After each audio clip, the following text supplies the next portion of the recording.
Hi there. It's your second favorite DP right here, okay? No, that's Deadpool, you silly little Hufflepuff. Anyways, I'm gonna need you to shut up that pretty little mouth of yours and pay attention because the show's about to start, alright? And, I don't know about you, but I know who's my vote for sexiest ex-soldier turned pop culture show host. Alright, enough foreplay. Let's get on with the show.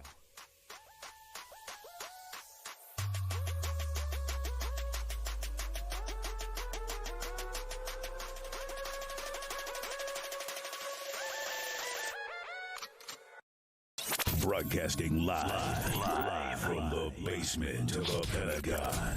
This is WTF Nation Radio.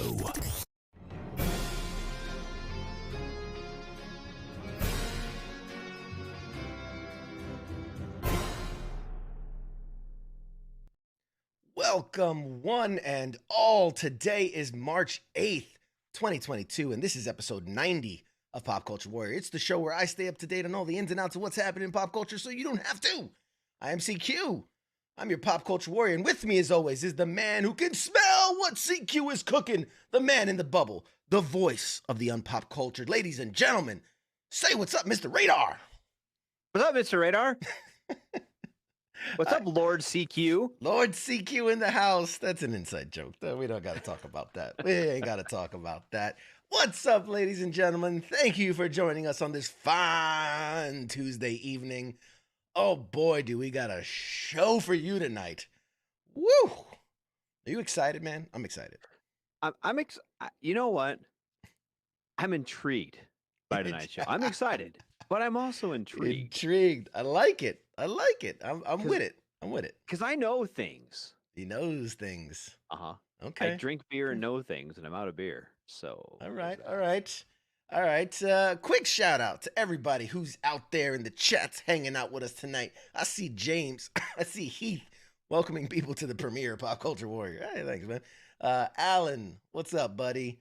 Yeah, Jim. God bless you, Jim. Always hanging around. We appreciate a good handy. Thank you, sir. And what's that? Corporal Nobody? I know who that is. Hi. Hello. Alan and this is Anne says the first episode I'm watching, not episode 1, it's 90. That's right. This is episode 90. This is the first episode here.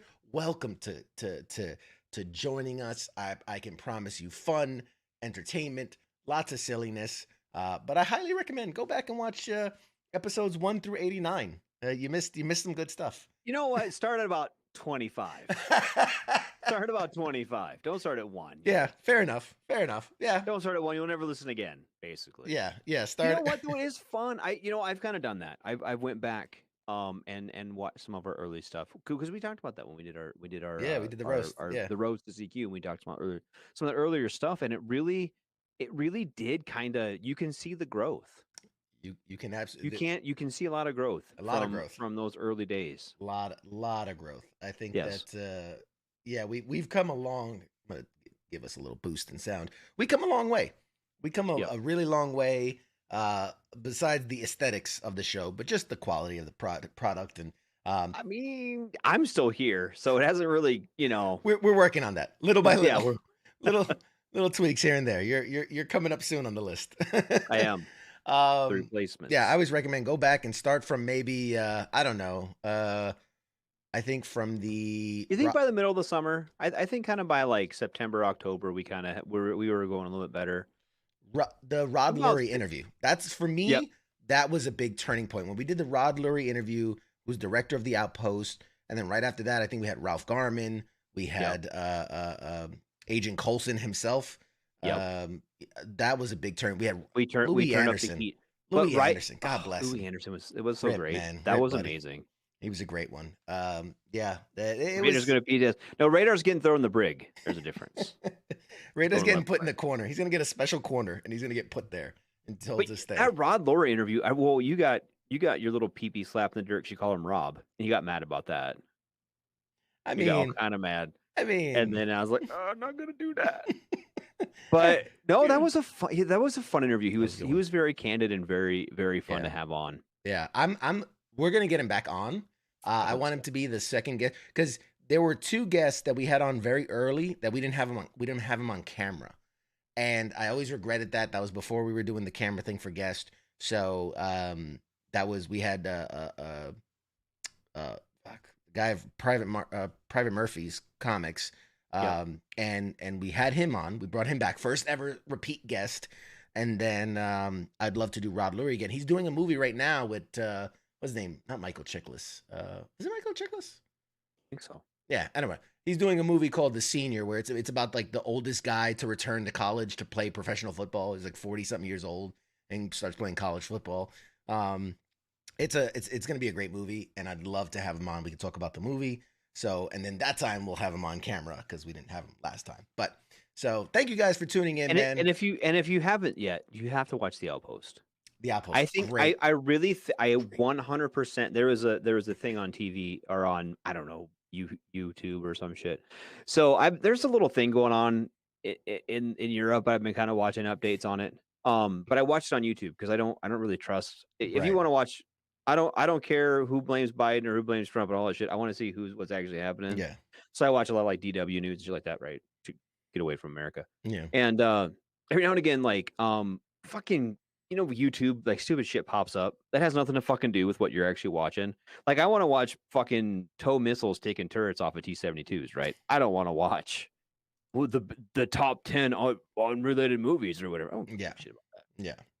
But they did a really good thing on The Outpost, and they were talking about if that would have been released anytime other than COVID, that it would have been really big. It would have been major. Huge. Major. And just from the time it was released, it was overlooked. I think they call it like the #1 overlooked war movie of all time. Yeah.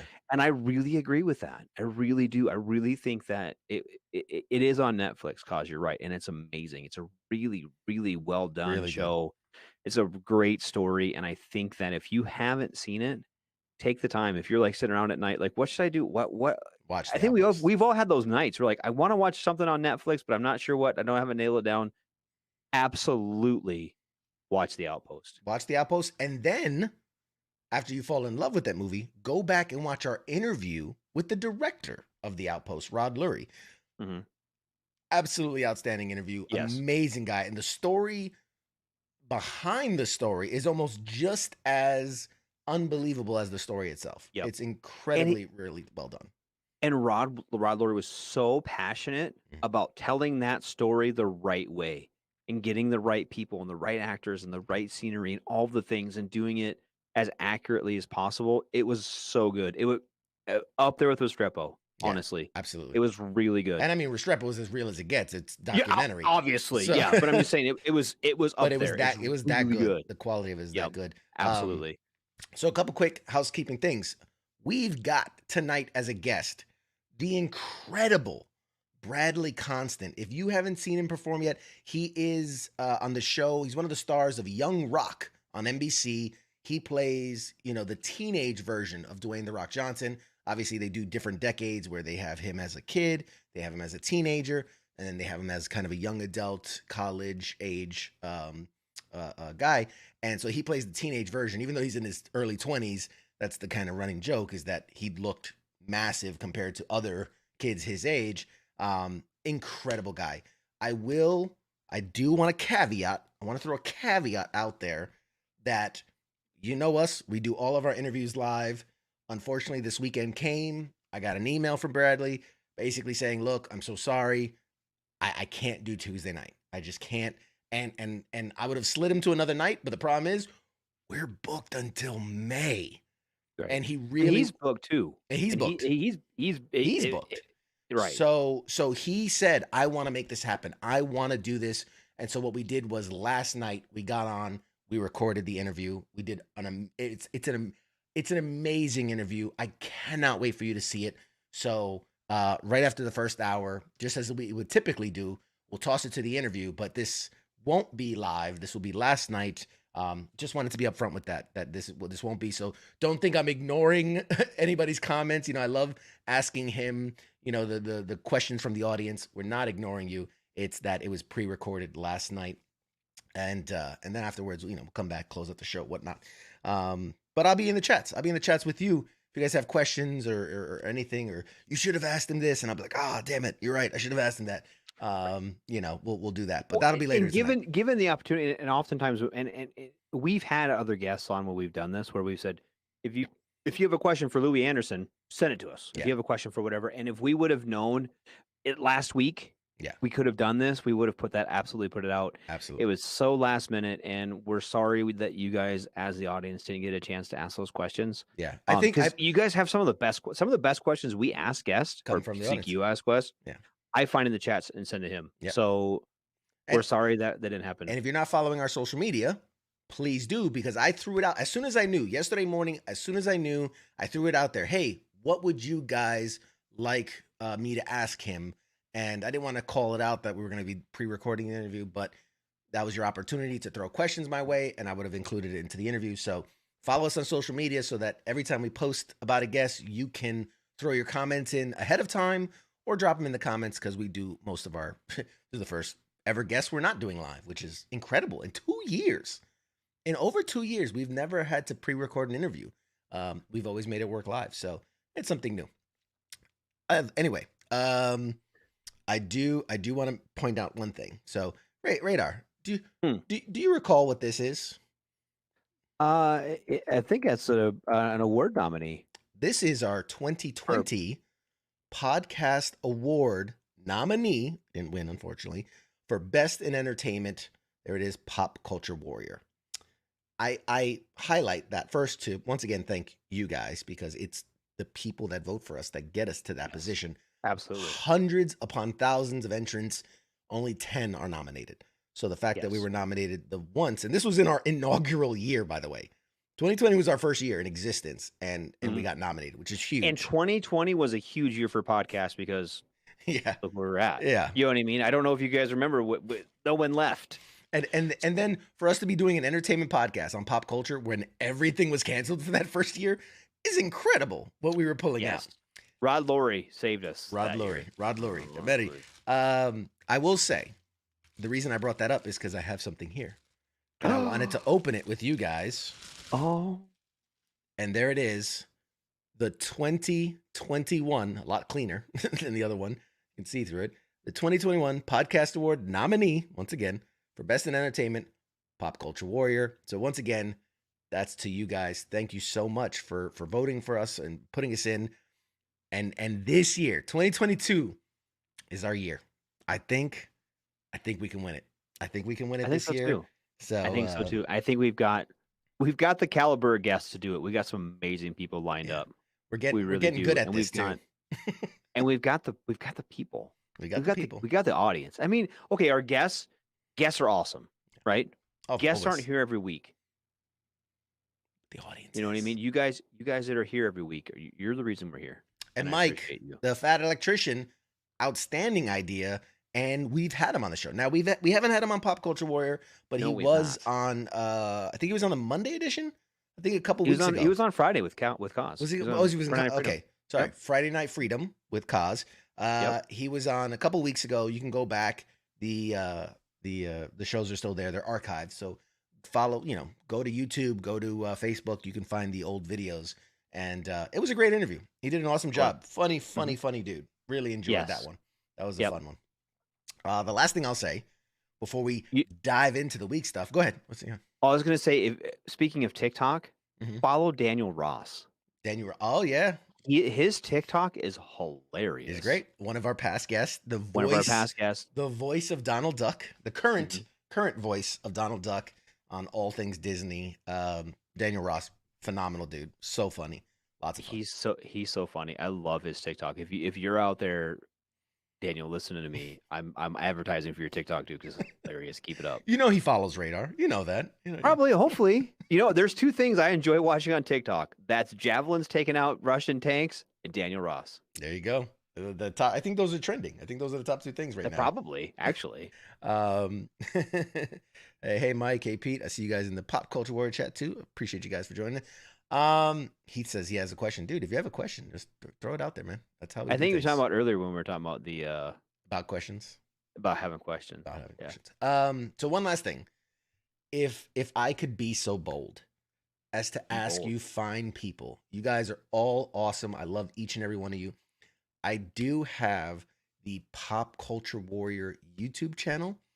And it is where I put the polished, kind of edited, cleaned up versions of the interviews. So you get to skip over all this yabber jabber and go straight to the interview part. And then there's a bunch of other content as well. Other podcasts I've been on, stand-up stuff that I've done. So it's a great channel. If you could go and subscribe to the Pop Culture Warrior channel. We are so close to 1,000, and anybody that knows YouTube and the algorithm, 1,000 is when you can get monetized. It ain't much, a couple pennies, but it's something. And I think we're like right at 900. So I'm so close, so close. And the first 1,000 is the hardest to get, honestly. So all you guys out there, if you have I'm doing you a favor. Oh, you're the best. If you have a YouTube account, please subscribe. You don't even have to watch the videos. I don't care, man. I just appreciate you guys subscribing, man. Appreciate it. Oh, look, Mr. Radar popping in the multi-popping in the chat. I put it in the main page chat and I put it in the radio chat. If you have a YouTube, and I'm gonna do it right now. I appreciate that. Thank you guys. It means the world to me. And I want to subscribe. You want to ring that bell so I get the notification. Ring that bell, baby. Make it ding. I was gonna say ding-a-ling, but that's just wrong. You now currently have 893 subscribers. Yeah, let's go. But realistically, you know, what's the difference is that, you know, when we do these interviews live, sometimes there's technical difficulties. Sometimes there's a lot of dead space. What do you got? Oh, it just went from like, well, you're live right now, so I can see exactly what you look like. But the one under that is from a month ago when you still had mega beard. And it's just a very stark contrast. I'm wearing a black shirt. Hold on, I'm gonna. I don't know how to screenshot. Hold on, I'm gonna send it. Anyway, point being, Corporal Nobody, appreciate you as always. You know, the point being is I put a lot of effort into, this isn't just a cut and paste of I really edit it. Sometimes I'll throw in graphics. Like if we're talking about a certain character a guy has played, I'll throw up a graphic of that character. So it's a more fine-tuned interview, almost search engine. So if you want to look up the interviews we've done with some of the greatest guests we've had, all of that stuff's there. It's a great channel. So I'm trying to look how many. I'm pulling up your thing. How many videos total do you have? Do you know? Currently, I want to say 40 interviews are uploaded, and that's interviews, that's stand-up specials, that's podcast. Even if you want to go back and hear the first time CQ was on WTF Nation Radio, not Pop Culture Warrior, but my first appearance, that was back with Red Leg. That's on there as well. So it's a history of the channel and kind of all that good stuff. So I really appreciate it. Well, you have the Louis Anderson one on there. You have Clark Gregg. Clark Gregg. Yep. Rod Laurie. We just talked about that is on there. Yep. Your very first time doing stand-up comedy. Oh. Yeah. Oh, I'm blushing. Don't embarrass me. Anastasia Washington. That was such a fun interview too. Man, she was great. Come on. She just made me giggle a lot, and I was happy at that interview. Joe, it's like it's like what I've got in store. All right, you know what? Enough of this jibber jabber. Let's get to the good stuff. Let's get there because I'm gonna say it out loud. I didn't watch the movie. All right, so Radar didn't see it, but no. I want to open the show. Would I? With a little bit of Batman talk. Radar, talk about it. You hush, or I put you in your corner. I put your spoiler alert thing up. No, so here's the thing. For those that haven't seen it, I'm going to speak very broadly. DC movies. I'm going to speak very broadly at first, and then if I tiptoe towards a spoiler, you'll see me do this. I'll give you a second to mute your phone or lower the volume, and then when I'm done talking, I'll take it off. But I'm gonna say this. Don't bother with that because let me throw this out there. Okay, Hear me out. It's a DC movie. Mm-hmm. Anybody who wanted to see it already saw it. That's a fair point. Yeah, the people who are on it's been a week near. Most people, okay, genuinely, you said it was decent. I'm paraphrasing, but it doesn't garner the attention of Spider-Man: No Way Home, right? Well, That's that. Okay, you're not comparing apples to apples, though. No. I'm saying this right now out loud. Okay, this is the biggest thing to come out of DC in how long? Sorry. Is how long? How long have we been waiting for this? This is from DC. The hype's been here since the biggest previous hype was maybe Justice League was the last time there was like hype like this. Yep, but they've hyped this more than Justice League. I feel so. I've seen more pop-up ads and more advertising for it. There wasn't a pizza at Papa John's or whatever, Little Caesars. There wasn't there's a Batman pizza. There wasn't a Justice League pizza. Just saying, Caesars? They've put more money. Little Caesars has a Batman pizza. Okay, so they've put some money in this. They've been hyping this film up. Okay. Yes. Agreed. So we know it's not apples to apples because it's not going to be Spider-Man. I think, but they're trying to build. Are they going to try to do that? How about you let the guy that's seen the movie talk about the movie? How about that? Huh? Wonder Woman 84 had some bullshit too. Ooh, it wasn't. So listen, here's where it boils down to is that the hype for the Spider-Man movie, yes, was greater. But remember, that is not just a run-up of the third of this Spider-Man movie. It was a culmination of all like 9 Spider-Man movies, previously. So there was a lot of build up to that. Now, obviously, this is another take on the Batman. I do think the hype was for DC fans, for fanboys. I think the hype was there. But let me right off the bat, I want to say funny, solid 8.5 out of 10 for this movie. Yes. Right away, okay. I'll put that out there first. Okay. Let me explain. The things they did right in this movie, and thank you, Matt Reeves, who's the director and the visionary for this. We didn't get another fucking origin story. We don't need to know. We got it. I don't care what age you are. At this point, Bruce Wayne's parents got murdered. It made him want to become the Bat. Because he's super rich, he can afford all this stuff. We get it. We don't need to, I don't need to see him building the gadgets. I don't need to see him building the car or figuring out, I could be a bat. Oh, if I just put this leather on. We don't need it. We've seen it. We get it. So they skipped past that. They said, okay, this is Batman year 2. That first year, he figured all that crap out, right? He got the suit. He got the stuff. He's already met Jim Gordon. Jim Gordon at this point. Jim is short for James. Yeah. He's already made that friendship with him and trust with him. It's still kind of rocky. He's still feeling it out, but that's already established. We don't need to retread all that shit. What that leads to is a movie that feels like the sequel to an origin. How many times do we get, the first Spider-Man or the first, and the whole thing is building up to them getting the suit and getting the powers and getting the stuff. And then it ends and you're like, finally, we're here. And the movie ends. And you got to wait till the sequel for them to actually make a movie about that superhero. This avoids all of that by saying, this is the sequel to an origin story that doesn't exist, right? This is the year 2 story. And with that, we jump straight into the action. Batman is feared out the gate. And I think one thing that they really did well in this movie is establish that he is a fearsome presence. Just the villain, the criminals in the city seeing the light, they're looking into the shadows, expecting him to jump out at any second. And that psychological kind of horror that he plays with is something that's always overlooked in the movies, right? When he's fighting Mr. Freeze in the George Clooney one, or he's fighting, whoever, the Joker in the first one. It's more of just these big epic brawls and not about the psychology of Batman and how he torments the evildoers of the city.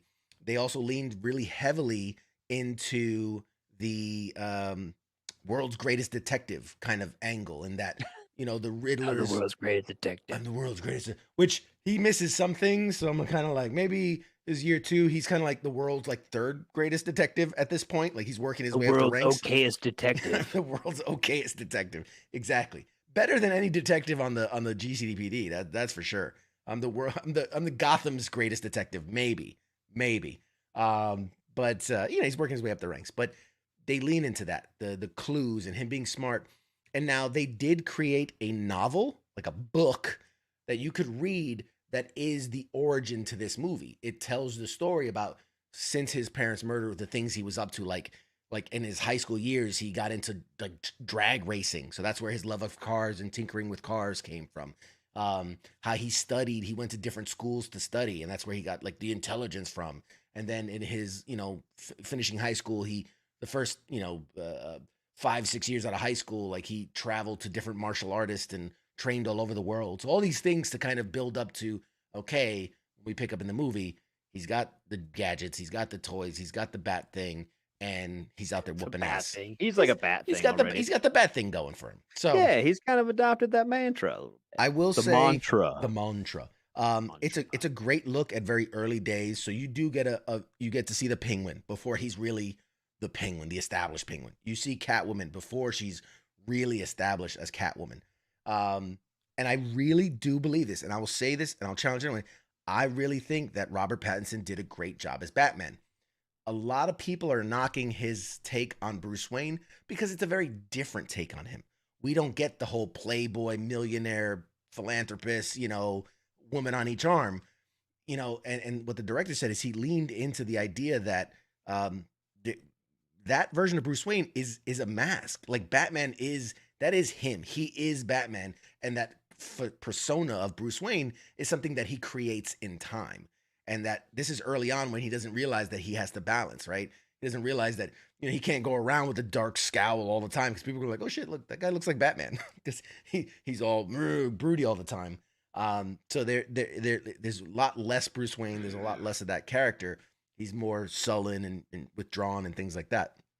And I think that's a great take. It's a different take, and it's a great take on it early in his career. He hasn't figured out that I need to pretend to be happy all the time, you know, in public. Everybody was cast really great.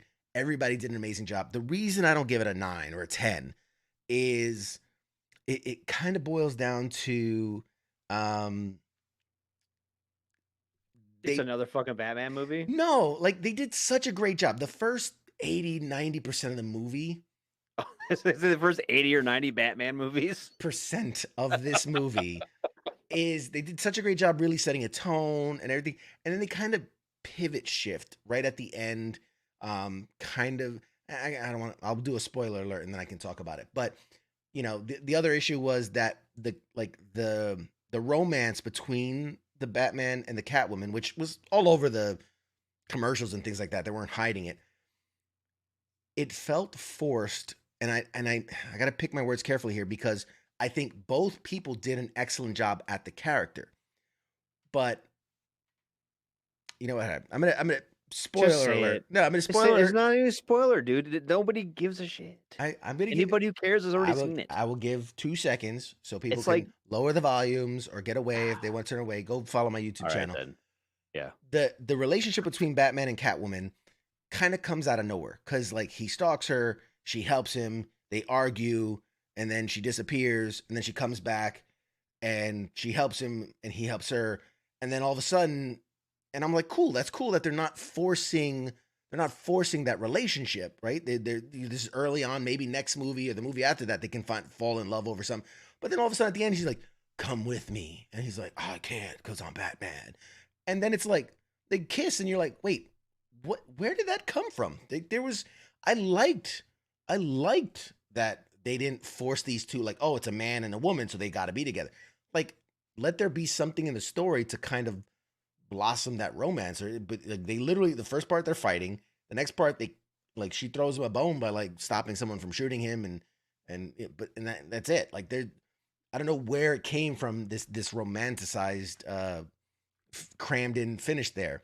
The other thing is that, like I was saying, the tonal shift is that, you know, the whole movie he's dark, he's in the shadows, and then it just kind of flips on his head. And I get from a story point, they're trying to say like he's not vengeance anymore. Now he's about justice, right? He realizes I can't be this dark evil presence. Like I have to give hope. And I get what they're going for, but I feel like you could have did that in the next movie. Like finish him off like he's you know, he is the Dark Knight. He's the evil but like the last literally 15 minutes of the movie, it's like he's in daylight and running around and saving people, and it's like you're losing the element of fear from the criminals if they're like, oh look, yeah, it's just a dude in a costume. I saw him on the 5 o'clock news. He's just handing people stuff and not like killing anybody. Like, I don't know. So it lost a little something for me right there at the end. But overall, and then they just had to do it. They just had to do it. They crammed in a little Joker, you know, right there at the end. You know, he's the last scene, you see Riddler's in jail and he starts talking to somebody and they do the last, like, you're like, okay, great. There's the Joker. We got it. That's the joke. There was no reason for it. There was no reason for it. You didn't have to do it. If anything, I really feels like it waters down. Like, I'd rather see Riddler bouncing off the walls and upset that he didn't stop. Oh, Batman got me. Versus, like, oh, now we're buddy. And like, they're setting up like a buddy comedy movie of like the Riddler and Joker. And like no, man, let this stand on its own. You made the ending about the Joker instead of the ending about this movie. So that was a little disappointing. Just personal preference. I felt that was a little disappointing. It is what it is. But the fight scenes, amazing. The cinematography, amazing. There's a scene where he's in a dark hallway and all you see is the gun, like the bullets and the muzzle flashes bouncing off and he's beating the hell out of these guys in the dark. It is so good. And so much of the movie they did in practical effects. So when you see that scene, while he's really getting shot, while they're using blanks and things like that, there was no CGI for it. There's a scene where the Batmobile has to like go through this fireball and like fly and land. They shot it practically, no CGI. So much of this, and in fact, that was my one other little knock. So much of this movie is practical that when they do use CGI, it stands out. And there's the one scene, again, we're in spoiler territory. The water comes flooding in through the stadium thing, and it's so CGI. For a second, I was like, this looked like one of those PlayStation cutscenes. Like the car like gets up and it like just starts, you know, rolling down the water, and it's like it just looks so fake. I'd rather you shoot something else than because the movie is shot so beautifully and is shot with such practical effects that then the CGI kind of just a little bit Is it worse than like the pixie dust stuff from Black Widow? That should look fake as fuck, dude. I yes, in my opinion. Ridiculous. In my opinion, yes. Like the CGI stands out so much because the movie looks so crisp and clean. Because it's practical. That's odd to me. I'm really surprised it didn't have like top notch. I mean, fucking CGI. Yeah. Or is it only because you could because you're not going to beat live action stuff. I mean, you're not. You're just not. It's not comparable. I mean, let's be honest. Yeah, it's not comparable. So is it just they have really good CGI? It's just not as good because it's not real like the others. That's my point. Or was it kind of no? The CGI was okay. It was okay, but when it stands against everything, imagine you remember it's like a 3-hour long movie. So 2.5 hours of practical effects looking so crisp, and then right there in the last 10-15 minutes, a ton of CGI, and it's just like it's. For me, it was startling and just it threw me a little bit off balance. No Heath, there is no bat dance.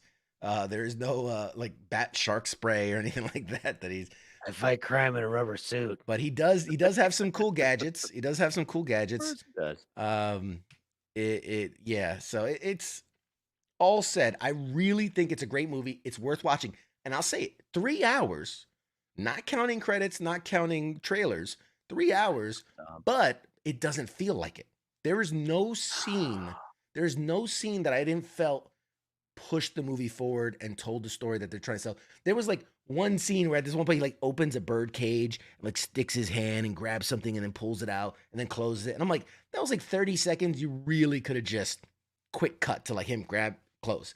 And they like, because it's about tension, right? He's like slowly, because you're like, oh, is it a trap? Is it? He's like slowly reaching. But that was like 30 seconds. I was like, you could have cut that. But outside of that, like, all the scenes felt good. They felt complete. They felt fully fleshed out.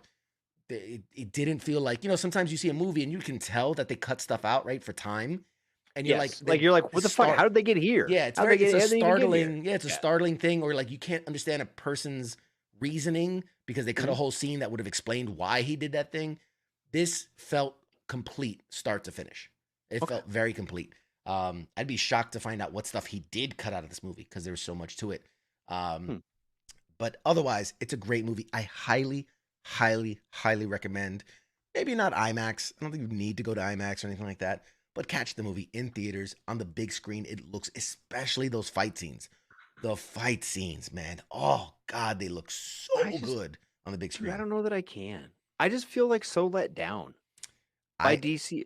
Like when you're talking about another Batman movie, I just feel like just remember, you got to remember, I feel dirty, dude. It's not in the vein of anything that's come before it. Maybe like the closest None of them have been, and they all have been garbage. No, the Dark Knight series was pretty good. The Chris Nolan Dark Knight, it wasn't great. Like it wasn't the best thing ever, but you know, the Dark Knight's a pretty solid movie. And honestly, look, I got a lot of hate for saying this online. I think this is just as good, a standalone movie, just as good as The Dark Knight. The reason everybody loves The Dark Knight is because of Heath Ledger's Joker. But when you take a really grandiose kind of view of it, like when you look at what they did for Two-Face and even Christian Bale's character, where like his love lost. Best thing to come from that movie was the memes, dude.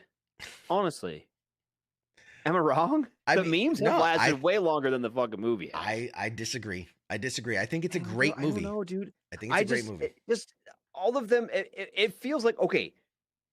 I would feel the same way if people are like, "What are you fucking Marvel?" I don't give a fuck, dude. If you release a new Iron Man movie every fucking 2 years, I'd feel the same way about it. Probably. You know what I mean? Sure. And then keep changing no, dude. They've got to just let it fucking die on the vine. Pick something else. You know what? I watched some of the Patriot and I laughed and I enjoyed it. And you know why I enjoyed it? Because it's fucking new. You know what I mean? It's not fucking Batman. It's the same shit, dude. Yeah. It's the same shit. Different actor, different whatever. It's the same.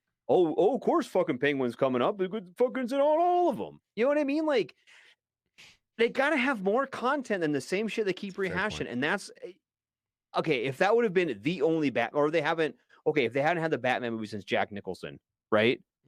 Jack Nicholson was the Joker. No, okay, tight. Now we can rehash it and bring it into the modern age. But when they do it every couple of years, it just seems to dilute it. It seems to be. So like I don't feel the need to like, and I've tried, dude. I didn't hate Wonder Woman, and they're like, oh well, here's some more bullshit. Here's Wonder Woman 84. Oh cool, thanks for that, guys. You know what I mean? Like I hear you. And I don't know, dude. I think maybe I'm just callous towards it, but it just feels like possibly. I do think. All right, maybe you don't see it in theaters. Maybe you don't want to spend your hard-earned money. I highly recommend at some point, if you can get it on a streaming, it's probably a HBO Max or whatever, Netflix somewhere. Stream it. I think it is worth a watch. There are Wonder Woman 84, for example, not worth a watch. Like you can completely skip that movie, and I want that time back for my life. You'll be better off for it. But I definitely think this movie is worth a watch.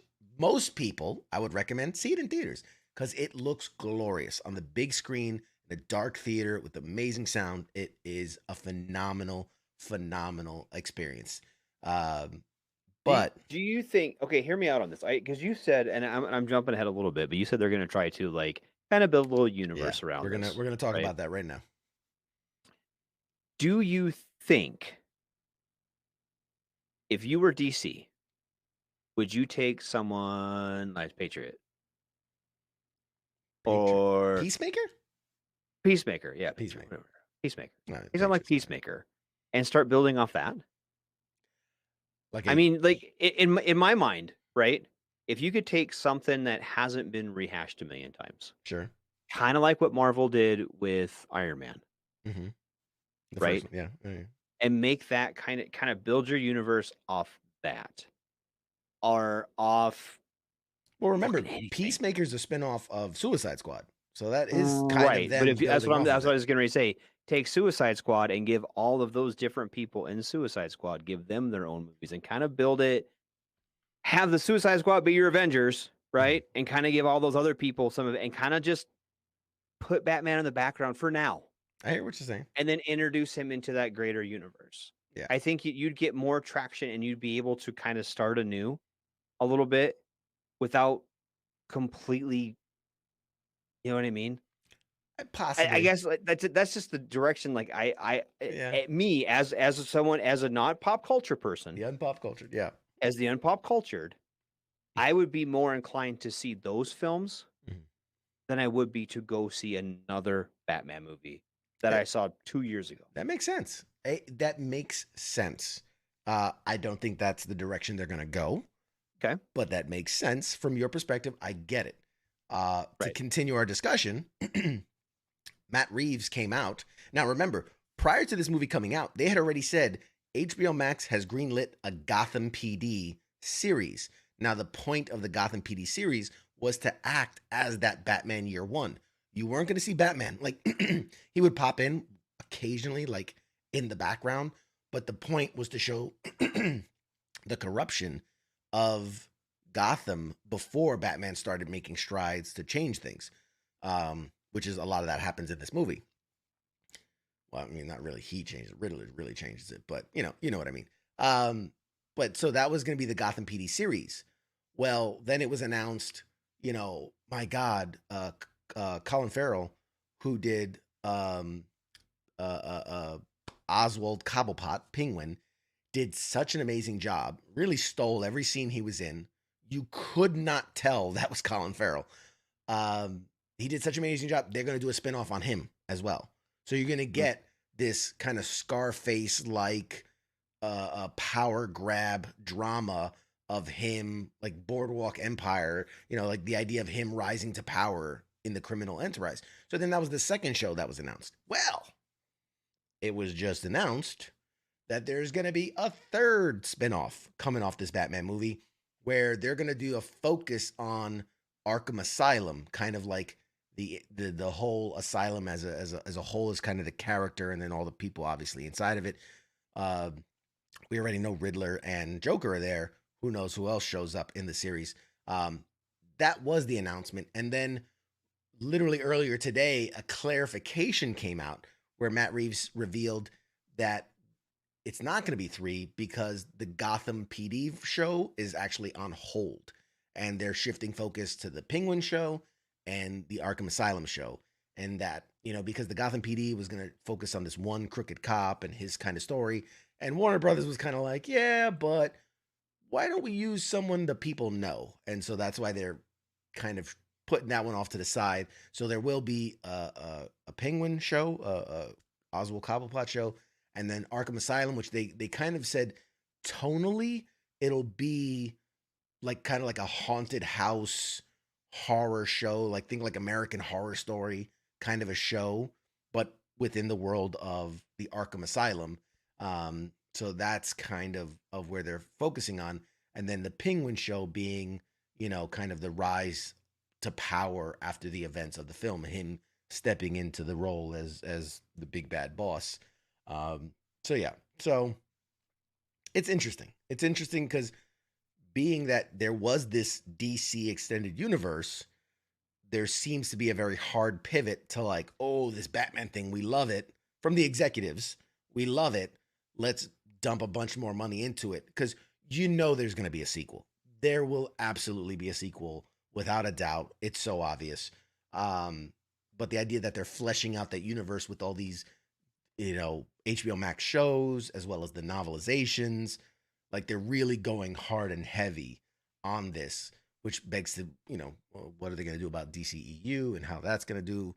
We've heard that there's going to be a Joker Part 2, which is another universe, and this whole thing. And yeah, there's a lot. There's a lot to unpack there. So, sorry, Radar. I know you don't want more Batman. We're gonna be getting a whole lot more of Batman. Perfect. Perfect. I'm not gonna go watch them. And you can talk about them. You can talk about them all you want. I'm gonna say I think they're dumb, right? And then people are gonna be like, "You're fucking dumb," and then I'll be like, "All right, well, tight, whatever, have fun, bye, see you." And like to add more fuel to the fire. So you got Robert Pattinson who played the Batman here. Mhm. You've got Ben Affleck, who's coming back to play his DC Extended Universe version of Batman, the Batfleck. And in that same movie, which is a Flash movie, of course, you'd have a second Batman, Michael Keaton, coming back to put on the cowl and play a much older Batman. So you already, in this year alone, will have 3 different men playing Batman. To add one more to the fire, it was just announced that Keanu Reeves will be playing Batman in the animated Super Pets movie. So real quick, I want to show you a clip of this. You're gonna love this. You're gonna love this. Just watch. All right, here you go. Sorry, I just gotta take a second.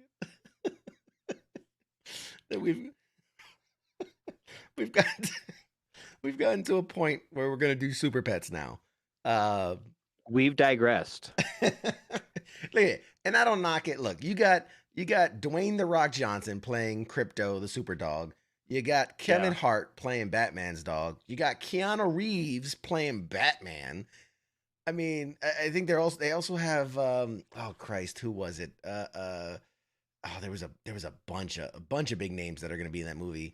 But of all the things to do, like, to me, this just screams cash grab for kids. Cash grab for kids, you know. But you know what? It looks like the second best Batman performance since the Lego movie. So you're welcome.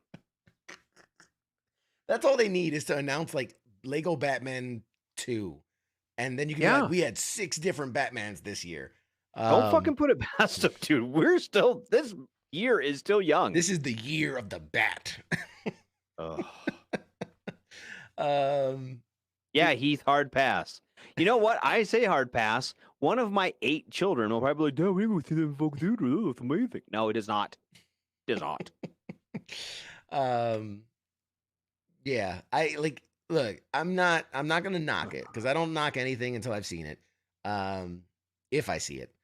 But it definitely I am most likely to watch that.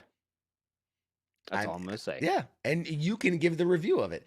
Because here's the thing. I'm not that likely to see it. I'm most likely to see that above the other films. Gotcha. I hear what you say. That would be higher in your preference.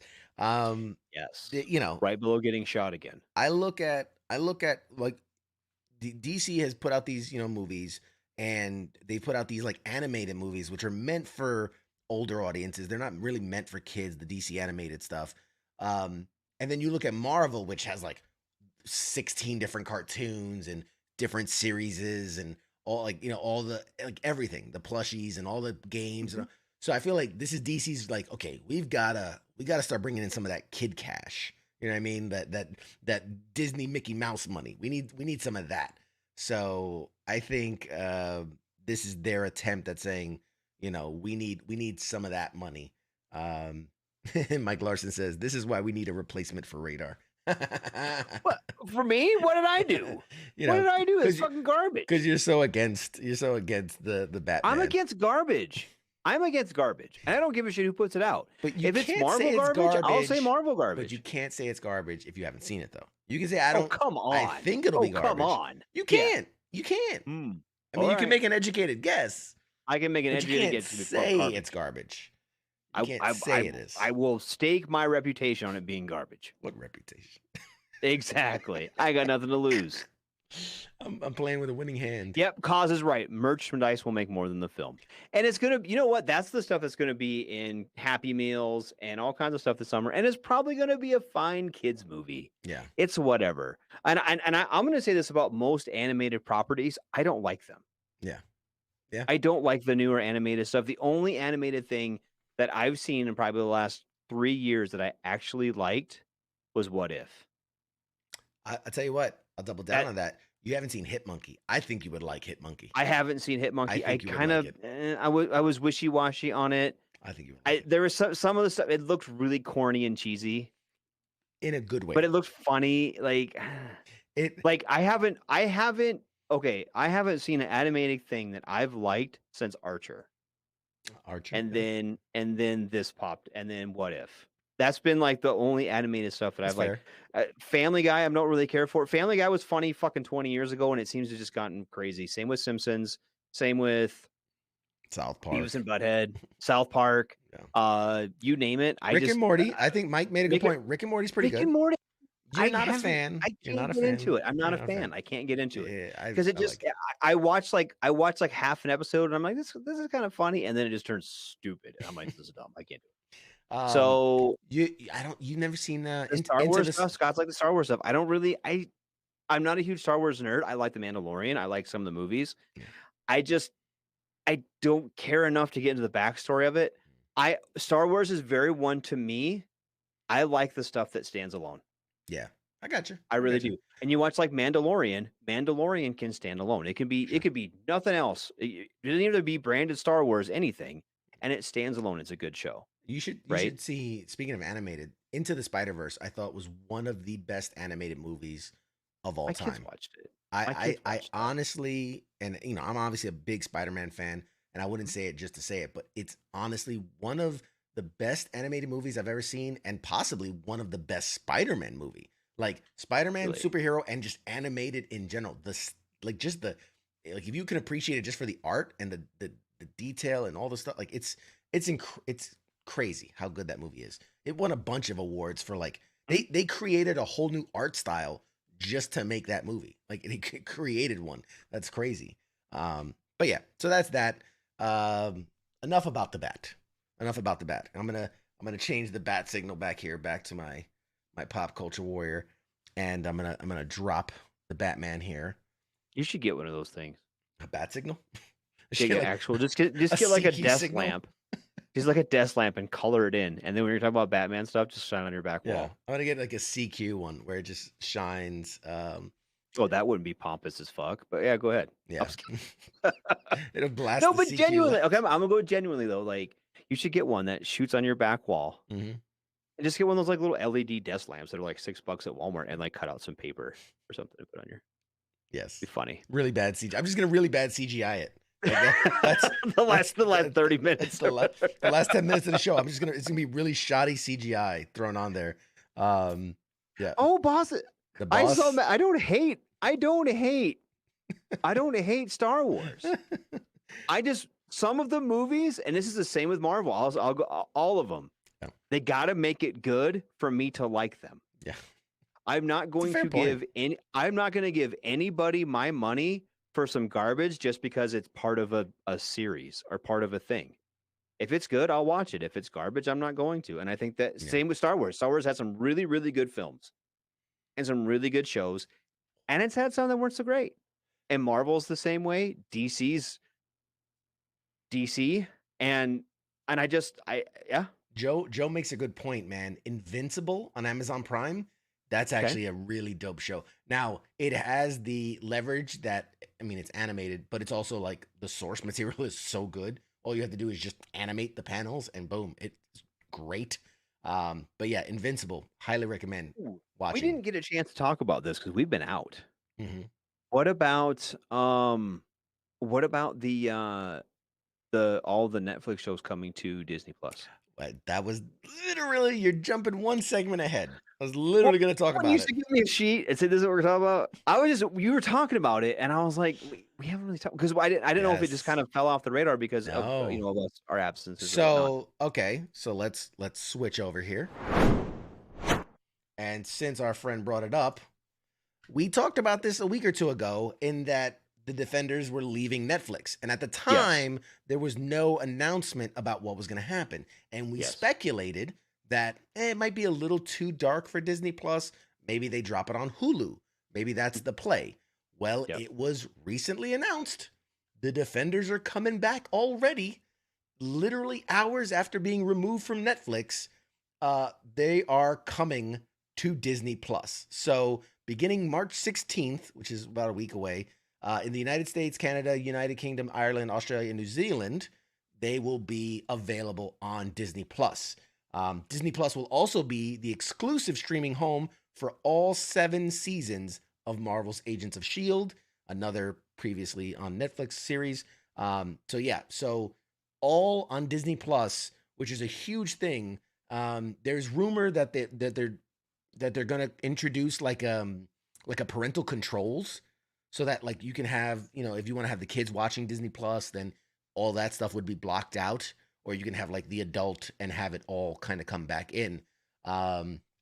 This is great because it really allows for things like Deadpool to be brought on to Disney Plus. I think they're testing the waters. This is the most mild of kind of violent content that they have, right? Like it's kind of teetering back and forth.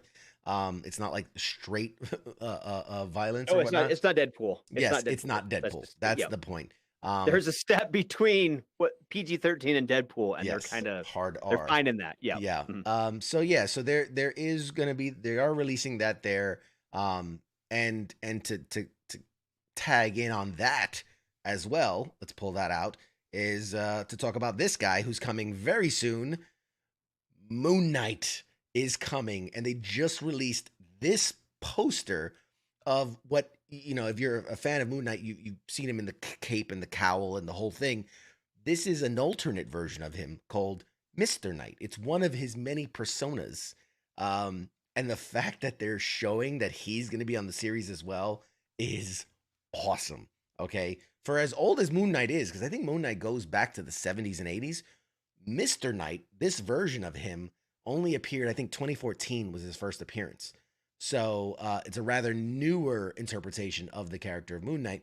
But this is going to be epic. If you don't, and basically everybody has been saying, all the way from Kevin Feige all the way down, this series is brutal. Like they're like, we have been pushing the boundaries with this one. There are moments, and this is a direct quote from Kevin Feige. There are moments in this series when Moon Knight is wailing on a character. It's loud, it's brutal, and there's a knee-jerk reaction to go like, we're gonna pull this back, right? And he says, no, we're not pulling back. This is a complete tonal shift. This is a different thing. This is Moon Knight. Oh, I got goosebumps. Do you think this is going to fall under the same category as like Punisher? Then they're going to kind of put those all together. I think so. I think if you mixed the veracity and the violence of the Punisher with a little bit of that kind of mysticism and magical elements of like a Doctor Strange, you kind of cram those together and sprinkle a little like Memento on top of it, because he's batshit crazy, you get the Moon Knight. I think I'm excited. I'm very, very excited for this show. We're like 3 weeks away, March 30th, something like that. Yeah. I'm so excited. I'm over the moon excited. Over the moon Knight excited. I see what you did there. I see what you did there. And the last thing, since we're kind of closing out on topics we've talked about before, right? The Defenders, Moon Knight. We touched on them, but there's been news about them since we've talked about them. That's what I'm saying. Yeah. We're treading old water, but with new information. Here's another one. We talked about this a couple weeks ago. In that Futurama's coming back, which is huge. Love it. Great show, bringing back everybody. But the big holdout was the man voice himself, Bender, played by John DiMaggio. Not Joe DiMaggio. John DiMaggio. And he was holding out. He was holding out and didn't believe they were getting compensated correctly. And they were talking about recasting him. And obviously, #Bendergate came out, and like everybody was like, you can't do this show without him. So it is official. Bendergate is officially over. DiMaggio has signed on to return. He his deal completes the original show's cast, so that's Billy West, Katie Segal, Tress MacNeille, Maurice LaMarche, Lauren Tom, who we had on the show and didn't spill the beans that it was coming back. Yeah, good job. Good for her. She 100%. teased it, but she didn't say it. Lauren Tom, Phil Lamar, and David Herman are all returning to do the series. It's currently going to be on Hulu. It has been ordered for 20 episodes. Right out the gate, 20 episodes revival. The show is expected to debut 2023, and this is the third comeback for the show. It originally launched 1999, ran for six seasons before it was revived again in 2010, went away, came back in 2013, went away, and now for the 4th time, we're going to bring on Futurama. And very, very, very excited to see what they do. I haven't seen the latest iteration of it.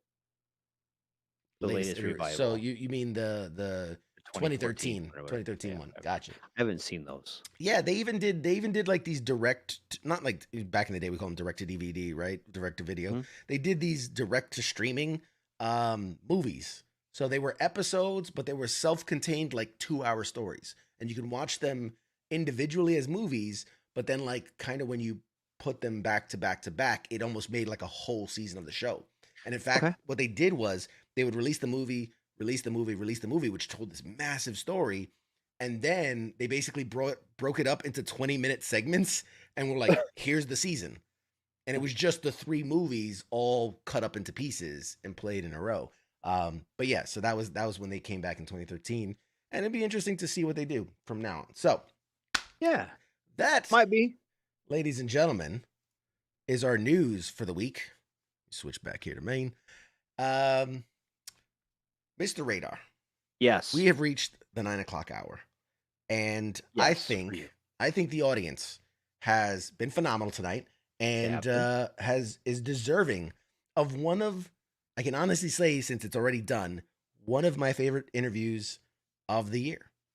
I mean, it is an incredible interview. I sat down with Bradley Constant.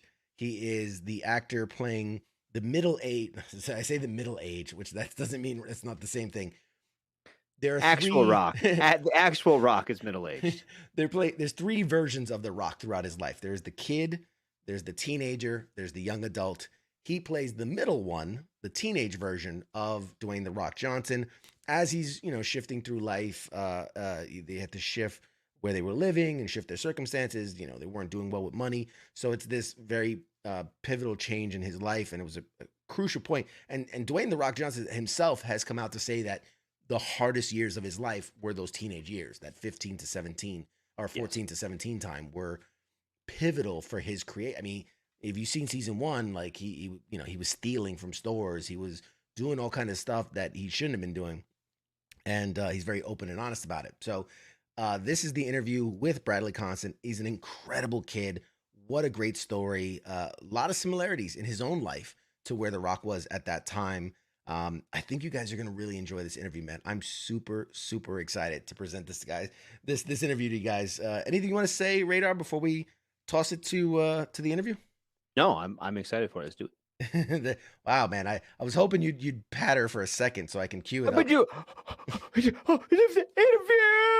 Interview time. There you go. And this is a pop call. This is the WTF Nation radio first, as far as I know, unless we did these way back in the day. I've never seen a pre-recorded interview. So I am interested as to how this is going to be received. Awesome. All right, guys. So send us some feedback. No, maybe so, if you like the stuff. And just so you guys know, I'm not going anywhere. I'll be in the chats. If you have questions or comments, I'm going to be here seeing it the whole time, and I'll be back after the interview's over. But Radar may not be. Radar probably won't be. It's getting close to his bedtime. Radar's going to do some stuff. He gets close to his bedtime. He gets cranky. It is. I get hangry. All right. So since we won't see Radar on the return, say goodnight, Radar. Bye, Radar. All right, guys. We'll see you right after this interview. Shots. Hey, welcome back, everybody, to Pop Culture Warrior. I, of course, am your host, CQ. Oh, man, I am excited for tonight's guest. This is going to be such a great conversation. My guest tonight is a native of Tuscaloosa, Alabama, and stars as the young high school version of Dwayne The Rock Johnson in the NBC comedy series Young Rock. The show was NBC's #1 new highest-rated comedy premiere last season. The second season will debut on Tuesday, March 15th on NBC at 8 p.m. Eastern.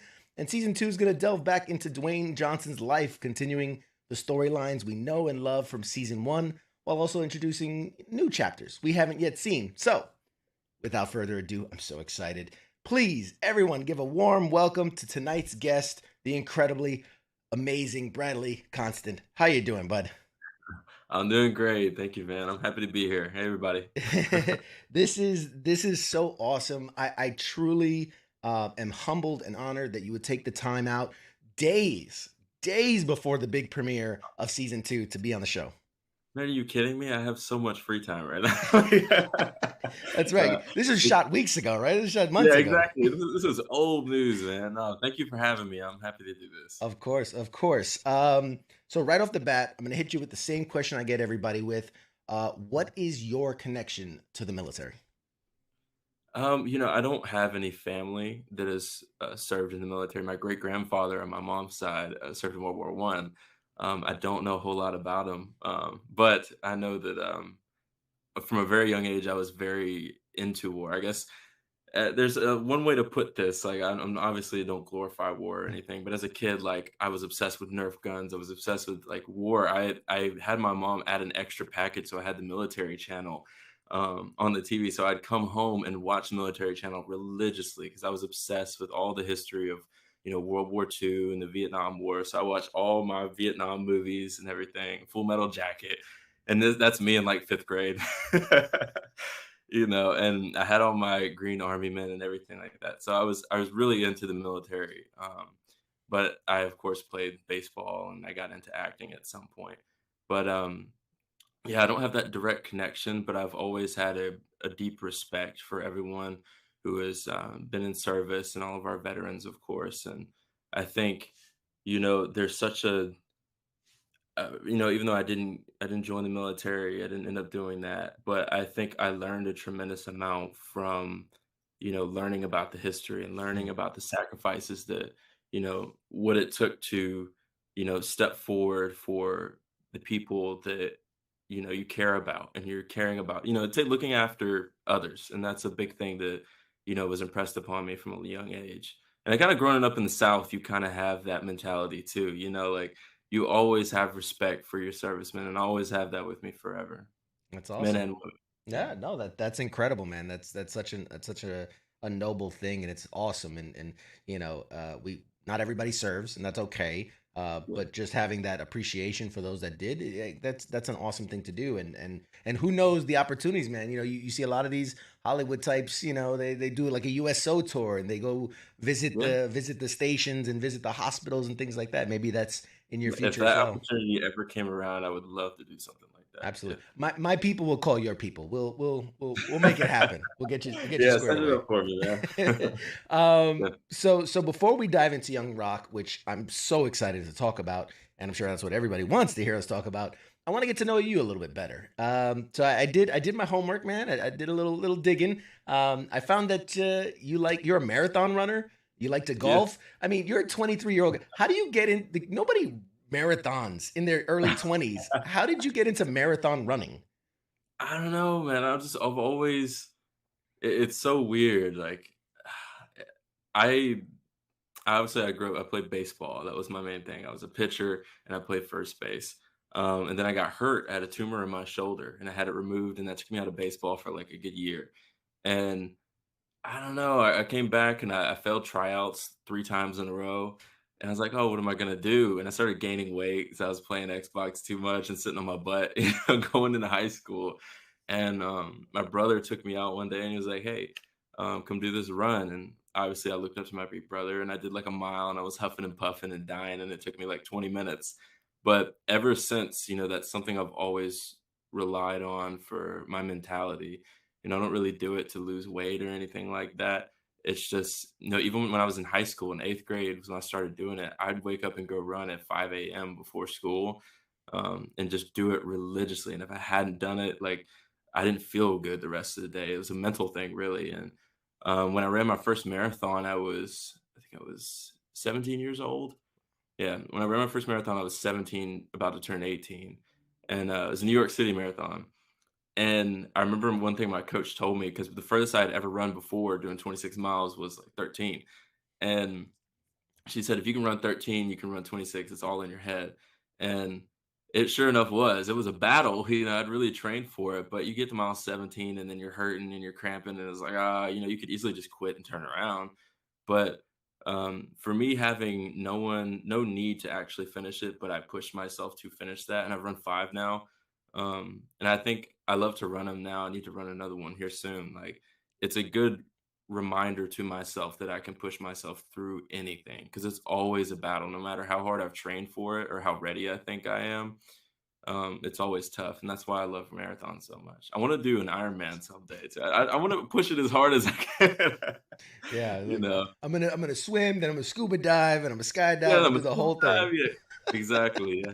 That's awesome. And then golfing. You do golfing too. I mean, was that Yeah. is that a leisure thing? Is that a competitive thing? What is that for you?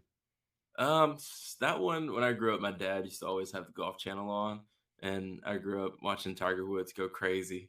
Like all through his prime, winning all those Masters, and so my dad took me on a golf course once when I was like 8 or 9 years old, and that stuck with me forever. Even though I sucked, my dad was terrible too, and I felt like we didn't belong on that course at all. But you know, I don't know. It really is just something that's so relaxing, and it's also a mental thing too, because no matter how good you are, you can have bad swings, bad hits, but you keep going and you can catch up with it. If you got a bad first tee shot, you can come back and do better than somebody that drove it the green the first time. So Yeah. it's just really relaxing and peaceful to be out there, and I like it. Everybody that says golf is relaxing, I've tried it. I'm stressed out. I'm getting mad. I'm throwing golf clubs. It gets Yeah. ugly. It gets ugly I mean, real I do fast. that. I do that too, but it is it's like, "Yes, relaxing, like I'm over here breaking my golf club or something. Such stress relief. Yes, No. it's stress relief, exactly. So okay, so you mentioned the baseball, you mentioned the Yeah. marathon running, you mentioned the golf. So it would be easy to assume, oh, this guy's a jock. He's an athlete. That's all he is. You're a professed nerd too, right? You're into Oh, the big time. I see that stormtrooper helmet you got in the yeah. back. You got I noticed that first thing. you're big into Star Yeah, Wars and gaming. I yeah. mean, what's your where's your nerddom, right? Where's the flag of your nerddom? Where is it at? It's definitely at Star Wars. Star Wars is definitely the thing I have the most knowledge on and the thing I geek out about. I cry when I go to the theater and watch the movies. All right. Granted, I came the first movies that I actually watched. Well, I saw one of the prequels. The first one I saw in theaters was Revenge of the Sith. I think I was like, I don't know, 4 years old, five Right. years old, something like that. And then I don't know why a 5 year old was at Revenge of the Sith. That was kind of a dark movie. But that's when it stuck with me, and I came out and watched the new ones when they came out, and I really enjoyed them. I mean, we can get that's a whole nother conversation we can have another time if you want to delve into Oh Star yeah. Wars. Oh yeah. But overall, I was just excited to be able to go to a Star Wars movie in person, Yeah. and it's a new movie. Um, Yeah, capture that but yeah, and I experience. think part of it was even kind of the military aspect to it because, like I said, I was so obsessed with Nerf guns and all that, and I had a stormtrooper helmet, like a clone trooper helmet, because I was obsessed with like the Clone Wars and all that. And me and my friends were fellow nerds. We would we'd run around with our blasters and everything. I had Sure. all the Star Wars gear you needed. Sure, yeah. You gotta make sure you gotta be authentic. You gotta miss everything. You can't hit anything if you're gonna really play the stormtrooper, right? Yes, no, 100%, exactly, Can never hit a target. exactly. That's part of it. So you're a big gamer, Xbox. I know you a lot. I see a lot of stories. You talk about gaming and Xbox. What's the Yeah. franchise? What are you playing? What's that thing you're into? Right now, man, I just got the Switch, but I like Xbox. We'll talk about Switch in a second. But Xbox is my main thing. I play Call of Duty like nobody's business. I'm very good at Call of Duty. And I will go ahead Mhm. and say it out here confidently. I'm very Okay. good. That's one thing. Like it was a bonding game for me and my I have two older brothers, and we used to play that all the time. We still do. We go to the midnight releases. When I was in school, I would skip school the next day. My mom would let me. My mom was so cool. She literally would let me go to the midnight release with my brother, and then we'd skip school. And it used to come out on Tuesdays, not Fridays. So Right. we'd skip school that Tuesday, play all day, and then I'd kind of pretend I was sick for the next couple days afterwards. We just play. I probably had like 30 plus days played on that, like all Call of Duty games up until a couple years ago, because now I have a job and I don't have as much time. Now you're a professional. Now Yeah, when you yeah, yeah. game. Yeah, but even then, oh man, when I traveled out this season, because we shot in Australia, other people had their suitcases, because you're living there for 5, 6 months. And I had one big suitcase, and then I had a giant monitor because it's my curved monitor. That's what I game on. So I brought that, and I had a separate thing, a separate case for my Xbox and everything that I had for it. Only regret is that I didn't bring my gaming chair. But everybody was like, "Why? What are you carrying around this big ass monitor for?" You know, it's like a true gamer exactly. travels Look, with his monitor. yes, 100%. I mean, if we've had, we'll have long shoot days. So if we've shot like, I don't know, 16 hours one day and I come home and was like, I'm super tired, I'm still going to probably play. That's how I wind down. It'll be like 2 in the morning. I'll go to the gym, then I'll come back and I'll play for a good hour at least. Do you ever, speaking of Xbox, do you ever dive now into like the wrestling games just to get into the mindset of the characters and the physicality of it? You know what? I never have, and the way that you're telling me this right now, and I'm really ashamed that I never used that as a study tool for the show. I could have probably done that, but no. I mean, when I was younger, when I was little, like not video games, I used to play. Like when my friends had the action figure set, so we had like the whole SmackDown arena. We had Stone Cold and The Rock and everybody. And I used to go over to his house and we'd play with them and just like throw the action figures at each other. Yeah, you get the breakable table and the The breakable ladder, table, everything. everything. Oh my god! But yeah, I mean, I feel like there was a gap between when I was really little until around the time that this show came back, where I wasn't super into wrestling or anything. When I was younger, I really was. My dad had it on all the time, and I was obsessed with it too. But this show has reignited my love. It is so fucking cool, and I'm gonna let that out there. Now that's the level of of cursing we can hit now.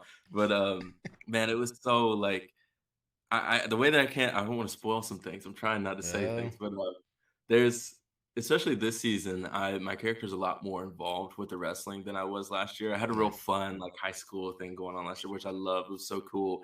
But even last year, while I was filming my high school things that were going on, I would love to just come visit the other guys on set, like the guy who plays Rocky Johnson, Joseph Lee. I go watch him shoot one day, and this man is not a wrestler.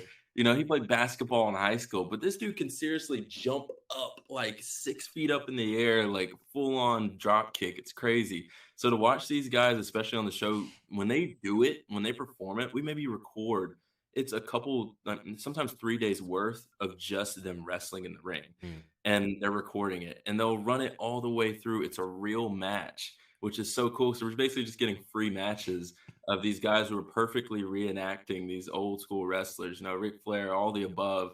So it's like I get a front row seat to all of that, which is really special. I mean, everybody watching the show will get a front row seat, especially this season. They've expanded the roster of wrestlers to another level. Every time, I think I've just diverged the topic now, but you're fine. Go for it, man. This is all about you. Wrestling. You do you. Yeah, I'm geeking out about wrestling, but like every time a new wrestler would show up this season, we would all be at the hotel, and I'd see them get dropped off. I'm like, "Who are you playing?" And they'd be like, I'm not gonna say it now because it'd be a spoiler, but they'd say their name and like, hell yeah, I saw it as soon as you got off the bus. And it's just so exciting what they've done this year. And a lot of the storylines are a lot more intertwined with the wrestlers than it was before. So you'll see people that pop up in my era, and they'll end up popping up with Uli, of course, later on. That's awesome. But yeah, wrestling is awesome, and I definitely, if we hopefully get another season, I'm gonna go buy SmackDown and play that so I can do some research. Yeah, man, you gotta get into the stories of it and the arcs and create your own character and all of it. Some people can make fun of me for bringing my monitor out. This is how I study. Okay, I go home and I play WWE when I get home. You sir are dedicated to your craft like no other. Yeah, that's what I'm saying. I'm a serious actor. That's right. That's right. Take it serious. And then the last thing I was gonna ask you too is I read a little bit that you're into like making your own music, your own beats. Is that something you're still dabbling in? Yeah. I know you keep it private. I haven't. That's like one of the more low key things that I do. I like the last few months I haven't quite as much, but I really have gotten into that in the last like 3 or 4 years. I'll come home, and especially during the pandemic, because like we had nothing. Well, it's still pandemic, but 2020 when it first all happened, we couldn't leave our house and you couldn't go to restaurants. Like I was bored out of my mind. So I was just trying to find hobbies. I mean, I played Xbox, of course, but once you've played Xbox, 10 plus hours a day. You want to find something else you can add into rotation. Sure. You know? Seem Yeah. productive. So you want to seem yeah, productive. I want to seem productive, right? At least that, I'm being creative, So, I would just come home, make some beats because I was still working through all of that. Actually, I worked at a grocery store, so I'd do my shifts and I'd come home and sometimes I'd just relax. I had like all the lights in my room, kind of like how you have set up, yeah. And I'd have it real dark, and I might like an incense or something, and just keep the vibes going. I make a beat, and they're all kind of trash, but Hey, it's for it's you. fun. That's Exactly, the it's whole fun. It's thing. for me. Yeah, Do you exactly. think is that something that, as your career progresses and you're doing different things and maybe you're trying to challenge yourself or tap into other genres, is that you think that's something that you would like to like mess around with, maybe collab with some big producer or something like that? Is that something ever be interesting? You know what? I would love to do that. I really would love to because I think I love music so much. And I think that's one reason that I really got into it because I think music does so much for us. Like when we're sad or especially like I realized that year, like every moment that I have in my life that has been important, I remember an album that came out around that time. When this show released, I remember an album I played a lot, to celebrate the fact that I got this role, like so music lifts us up when we're sad. It's there for every moment, that we have. And I think I feel like I owe it to music sometimes to like even to put out a trashy beat, just to like pour my creativity into that. So yeah, I would love to. And I think, I put a lot of time into it. It'd be really awesome to like have someone kind of, show me the ropes a little bit more. And I would definitely I should get into it again and do it more than I I have think the last so. couple of You Yeah. gotta give us more. You gotta give us more Bradley, man. Get the content out there. And I mean, let's tie it together. Every wrestler has his theme song. He has his entrance music. Yes. You gotta Yes. have, when you walk into a room, they got explosions and the sounds, and Yes, exactly, bro. you gotta get your beat Yeah. going. Uh-huh. I mean, it's just like when I played baseball, the same way we had our walkout song, Mhm. it's the same way. Um, yeah, I should do that. I should make my own walkout song, even just for on set, Yeah. when they're like, bring me from my trailer, let me have a walkout song when they're There you dragging go. me. Like Bradley to the set, and you I explosions. know, You dude. kick I'll out be the like, door. this guy. And I know. Hollywood hasn't gotten to your head at all at that point. No, No, it's not at all. No, he's no. still a humble guy. Still a humble guy. Yeah, still humble. Just gotta have a badass entrance. So okay, so we said you grew up. You started out in Tuscaloosa, Alabama. For those, I'm a New York City boy myself. That's where I'm born and raised. So for those that don't know, what's it like? What's it like growing up in Alabama? Shoot, Alabama? Also, I moved to New York City at one point. I lived there for a few years. But growing up in Alabama, I think I left there when I was around 15. It's awesome. It gets so overlooked. I feel like everybody talks about LA or New York City, which New York City is an amazing city. But like you go down south and I got like my childhood was just so awesome. Like we grew up, we had massive amount of woods just to play in. Like when I go home, we still have like some of the trails that we had made. Like my childhood was growing up in a sort of like chill neighborhood close to the woods. We all had our paintball guns, and you knew where all the kids in the neighborhood were because there were like 20 bicycles in somebody's front yard. So we'd be playing. I don't know, Nintendo 64 at somebody's crib, and then we'd go have a massive paintball war in the woods. So when I moved to New York City, I saw these kids on the subway train. I'm like, what do y'all do, man? I'm like, what do y'all do for fun? Where's, basically, I feel like it's just a completely different environment. I Yeah. love the laid back childhood that I had. I love being able to build forts and have bonfires and do all that. And, going into my gas station down the street and just having a random conversation with a stranger and they get to know you and they're so kind. And I think that's still a thing. They're like, oh, how you doing? How's your auntie? How's you, um, which was really a great way to grow up. And I thought it was a lovely place to be, especially Tuscaloosa. That was right off the university and my family worked there. My mom, my grandparents, everyone. And everybody that grows up there typically goes to Alabama, the University of Alabama. So it's so close knit and we have so much pride for that football team. You got no idea. I think everybody thinks that we're spoiled fans of the University of Alabama. We're not. When it's your blood and you're there with that, and we've had some tough years before. So I don't know. It's just a really lovely place, and I have a deep love for Alabama. I was just there a few days ago. I made a trip home and visited some family. That's awesome. Staying in touch with the roots, right? Where you came from. Yeah, stay in touch with the roots, man. Exactly. Right on, right on. And I know I read that, and we kind of discussed a bit that you early on were really into baseball. This is something that you maybe even considered professionally, like maybe you're going to grow up and do the baseball thing, but obviously you had the surgery. I'm curious in that moment, and I know you eventually find your way to acting and that, but in that moment when you've been thinking about baseball and dreaming about baseball, and that's what you want to do, and you find out it's not going to happen, or because of the injury or because trying out. I mean, what's your thought at that time? Like, are you okay? I got to find the next thing, or was this really a hard thing to kind of get past? I think for me, when that happened to me, I wasn't. It might be a little different than someone who went to college and realized they can't go pro. For me, I was in eighth grade, so it wasn't as traumatic. But I think I really loved baseball so much, even at that age, and that really was my identity.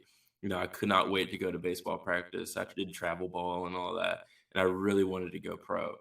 Um, and I felt like, when I remember crying like on my last tryout when I couldn't. I was literally swinging. I missed every ball, and I think it was just because I don't know. I was exhausted from trying because I know I could hit a ball. I had done all the practice and everything, but I think it was. I went through a really hard time once. I missed those tryouts and I couldn't play baseball anymore, and that kind of realization that it was getting a lot more competitive. So it was really hard to keep up. And I love the sport, and I think it's what a lot of people that as you get older, you love to play the sport, but now you're just resulted to playing like pick up with some friends. You can't play like really competitively anymore. The beer leagues, man. You gotta get into the beer leagues. Yeah, exactly. And it's still a fun way. Exactly. Shoot, I'm looking for a baseball league right now. I'd love to join one here in LA. If anybody knows of one, hit me up, please. I'd love to join a local baseball league. But I think, yeah, even at that age in eighth grade, I think it hit me hard. And I go home and I watch TV, and I love TV. I've always loved TV. Who doesn't love TV? But I would just Google like behind the scenes clips of stuff because I thought it was so fascinating. And I think the whole creation of every movie, every part of it, and TV is fascinating, but mostly the actors. Also because they get so much free time. Like I woke up at like 10 a.m. today, so that was the best job to have. The crew work a lot harder than we do. All respect to them, but I think I said this is something I would love to try to do. And I did some musicals and stuff when I was in elementary school, so I thought, hey, I'll give it a try. Started taking some classes not too far from where I was in Birmingham, Alabama, and I absolutely loved it. My first class, like just pretending and having fun. I think I've always been real goofy.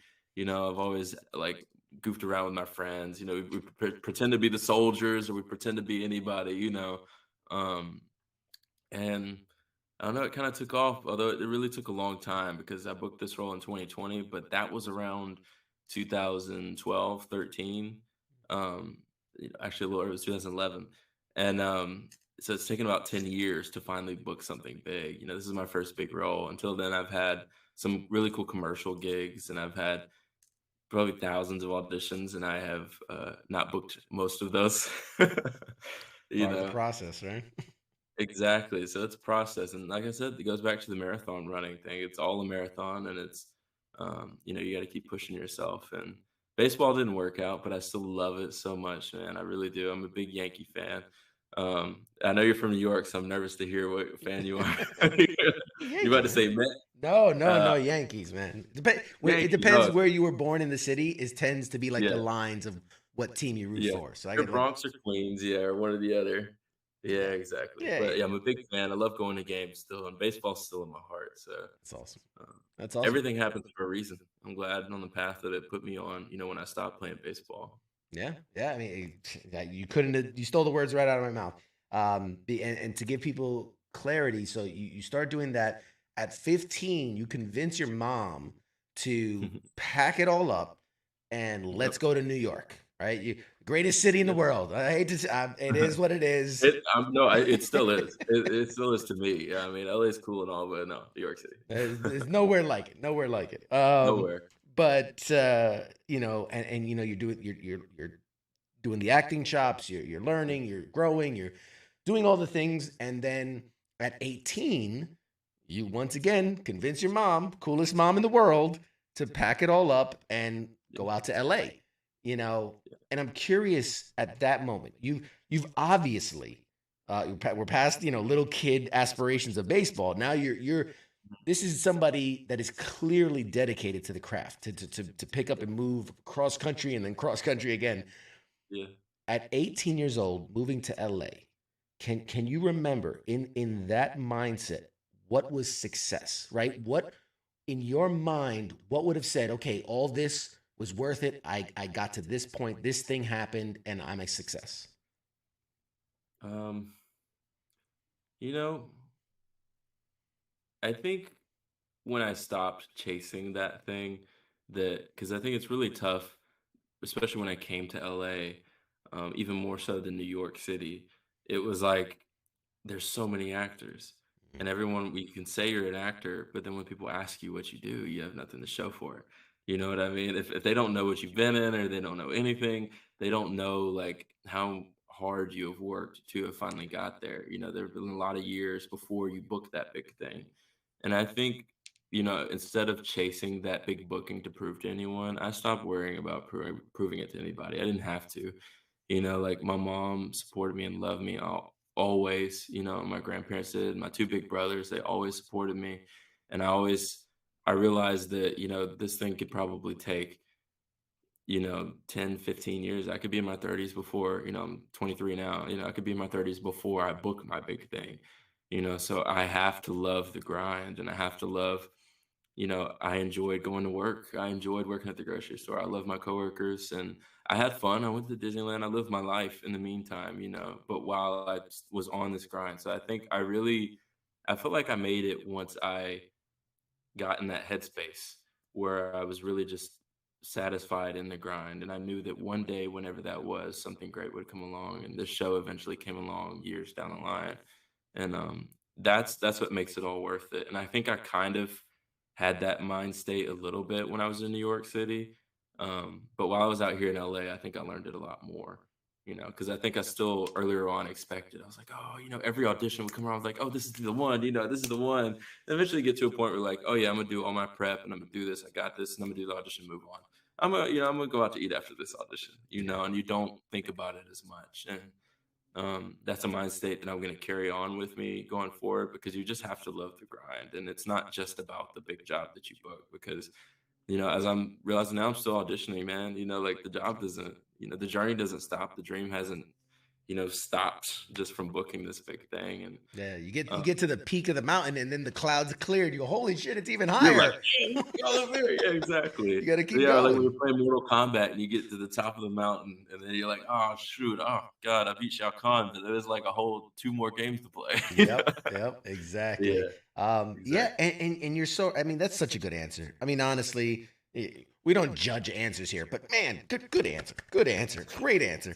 But you know, because and you hear stories. You know, was it Sam Jackson was in his late 40s before he got his first thing. You know what I mean? So you can look at some, I mean, absolute legends in the business. You know, Oprah got fired from her radio, or it was a radio gig at like, it was like 32 or something like that. So, you know, there's no, for all those people watching, there's no excuse not to grind, not to keep, you know, believing in your dream and keep going. So great answer, man. Very inspiring. Any amount of time, you know, like you really, that's why it is like getting to that mindset of the grind, because that's how you can enjoy your life, and that's how you can get to that point, you know, and that's how you don't quit. That's how you keep yourself from quitting, by not like having those expectations or putting too much, you know, weight into something happening tomorrow, you know.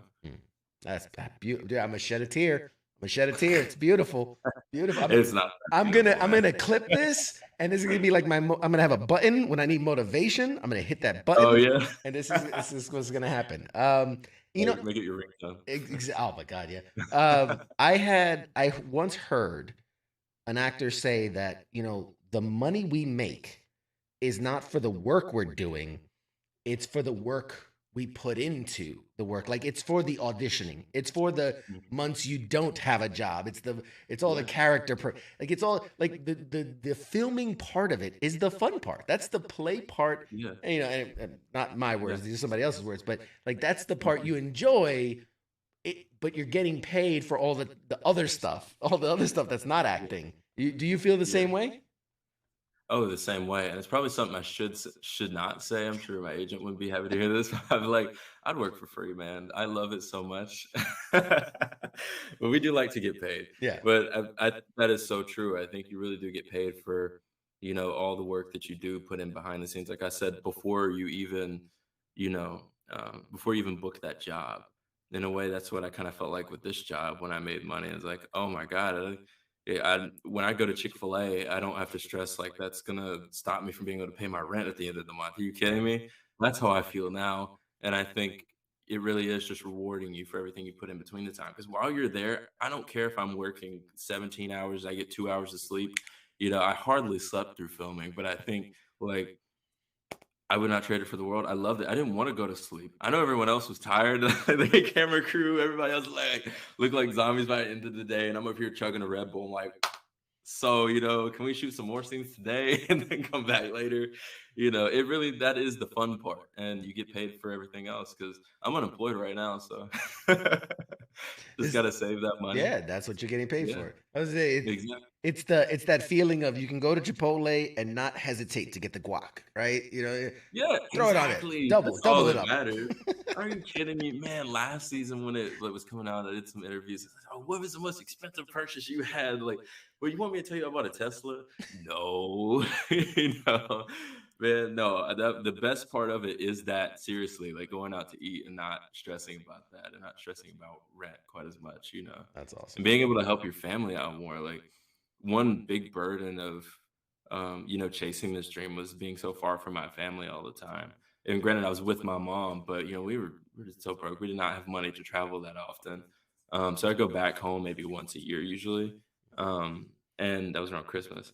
But now, like, I can go home and see family more often than I could before, which is really nice, and that's a plus. So. That's awesome. I know how much family is an important thing for you. I mean, for a second, but shout out your brothers. I know they're accomplished guys, man. Give them some love. Give them a shout out, man. Oh, there's some fucking badasses. I mean, 100%. I love my dad and I love my mom, but my brothers get all the credit.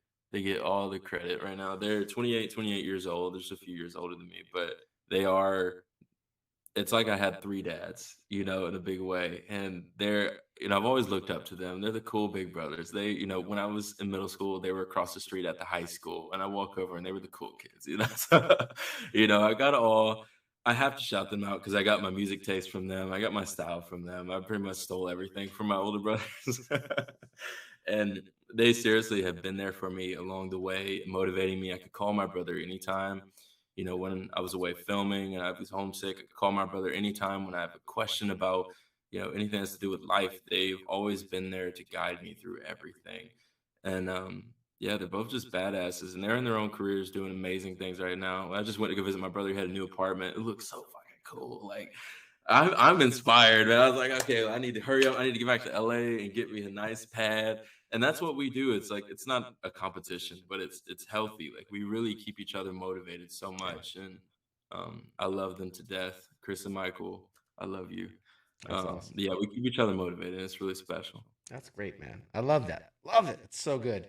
I'm an older brother, so I get it. You got to set the example. You got to set the tone. You got to support the little ones, take them under your wing, and so I get it. Yeah, exactly. It's a special role. Yeah, and I was just saying, as representing the little brothers out there, you're doing a great job. You're a standout. That's what we don't want the knuckleheads, man. We want the guys. That's what you want as a big brother. Yeah, man. You want yeah. Look at that guy go. You want him to do better than you. I hope I'm making them proud. And I feel like I've always wanted to be a big brother too. I feel like I find myself unconsciously, not intentionally, just like kind of trying to be a mentor to any young person that comes into my life,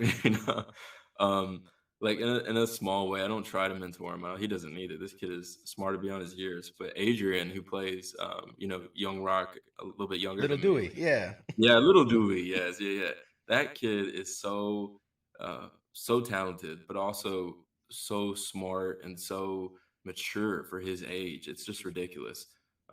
He's just barely a teenager, and he's having to do school and work these same hours and spend months away from home, and that's difficult for all us adults on the show. So for him to be able to come over here, and he handles it like a professional. Shoot, when I worked with him on the Christmas episode, I was on my shit. I had to make sure I had everything ready because this kid had his lines done. And I think for me though, that inspires me just to see someone young like that, so much younger than me. And I would like try to be there for him through any questions he had. And like, I got a Nintendo Switch because of him. We both got Nintendo Switch just to play it with each other, Nice. because, when you go home after set and then, you don't have anything else to do and you might miss home, like, all right, hey buddy, let's play games together. So we would do that sometimes. And I took him to Game Zone. We go to the arcade together. I enjoyed playing the big brother this year a lot.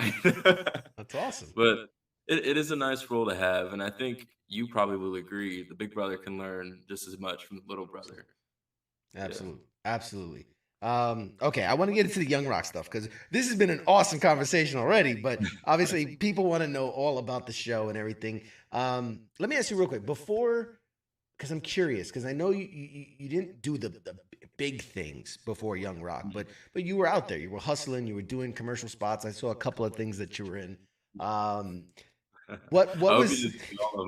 I saw a few. Oh my god.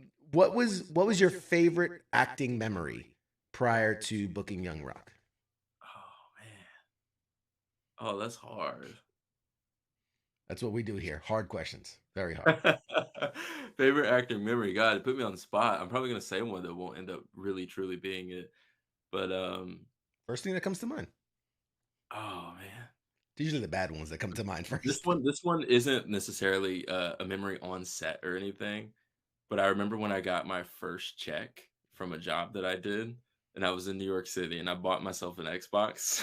And I just remember when it came in the mail, and me and my mom lost our minds. It was like, I think it was like a $600 check, which is hefty. That was nice. I mean, in the grand scheme of things for the industry, no, that's not. That's like baby change. But for me, first thing.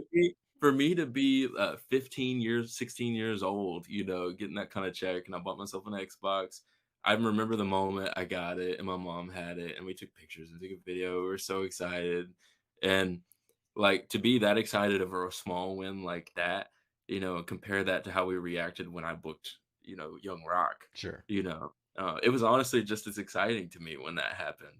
Not to discredit this at all, but I think it was so special to me at that time to get my first check. I was like, hey, I'm an actual actor. Yeah. I actually have gotten paid for a job that I did with. It's validation. Industry. That's what it is. Yes, exactly. Yeah. And now you have an answer when you do the talk shows, and they go, what was your first big purchase? Xbox. Xbox. Yeah, exactly. There you go. Xbox. Of course. Yeah. And it was a Google commercial that came out, and I was cut out of it entirely, but I still got paid. I was only there for one day. It was easy. Hey, work is work, man. Okay. So, you're out there hustling, you're doing your thing. Right before you book Young Rock, you're working in the grocery store, doing the auditions and stuff. I read all about how your agent or your people sent you the stuff for Young Rock, and you read it, and you got excited about it. You had to do a couple of interviews. Let's fast forward to the point where you're now in the running. You're in consideration. The first time you met The Rock, I know it was virtually. Was that, had you already booked it, or was it like there was a testing thing with him?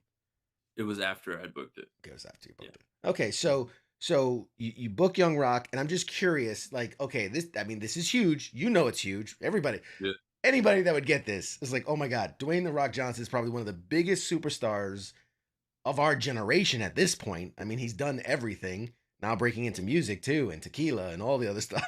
Literally everything, man. Everything he's got his hands in. So when you realize, okay, I'm gonna be this character, I would imagine there is an immense sort of pressure to, oh crap, before you've met him, like, this is a larger than life person. And even though you're playing the teenage years, you still got to do it justice. You can't let him down. You can't let The Yeah. Rock down, man. Oh, I So felt that. what was that like? Yeah. What was going through your head before you got to see him and talk to him? Before I got to see him, it was such a weird time too because okay, for the timeline of everything, it was March of 2020 when I found out that I booked it, and I'd had a few auditions beforehand. My first audition was in January, and I found out in March, and it was maybe a week before things shut down and like restaurants were closing or like, oh, what is this COVID thing, you know? And then I found out I booked it, and I didn't hear anything for maybe a few months. It was a couple months, and I was like, oh man, this thing it might not go, I might have booked it and then COVID might stop it. Um, so my emotions are kind of all over the place. I started to kind of like convince myself that, okay, move on, because this is what I always did with things that, auditions. So I could healthily move on and keep working. I was like, oh, okay, maybe it didn't work out. And then I get an email like right at the start of the summer, and they're like, "Hey, how do you feel about shooting in Australia? Oh, also, Dwayne would like to chat with you. Are you free?" And I'm like, "Wait, hold up!" Like I was just convincing myself that this job is not happening, and then immediately the nerves set in and the excitement that things were going on. But um, I really started thinking back to my audition process, and I recorded a little uh, improv thing that I had to send in for the audition. I went back and watched it, and I said, "Hey, this really has nothing to do with anything I've ever looked up about Dwayne." So then I was really confused. I was like, you know, who am I really playing? They're the only scripts I had seen were those two audition pages, and I was not sure that they would even be in the show.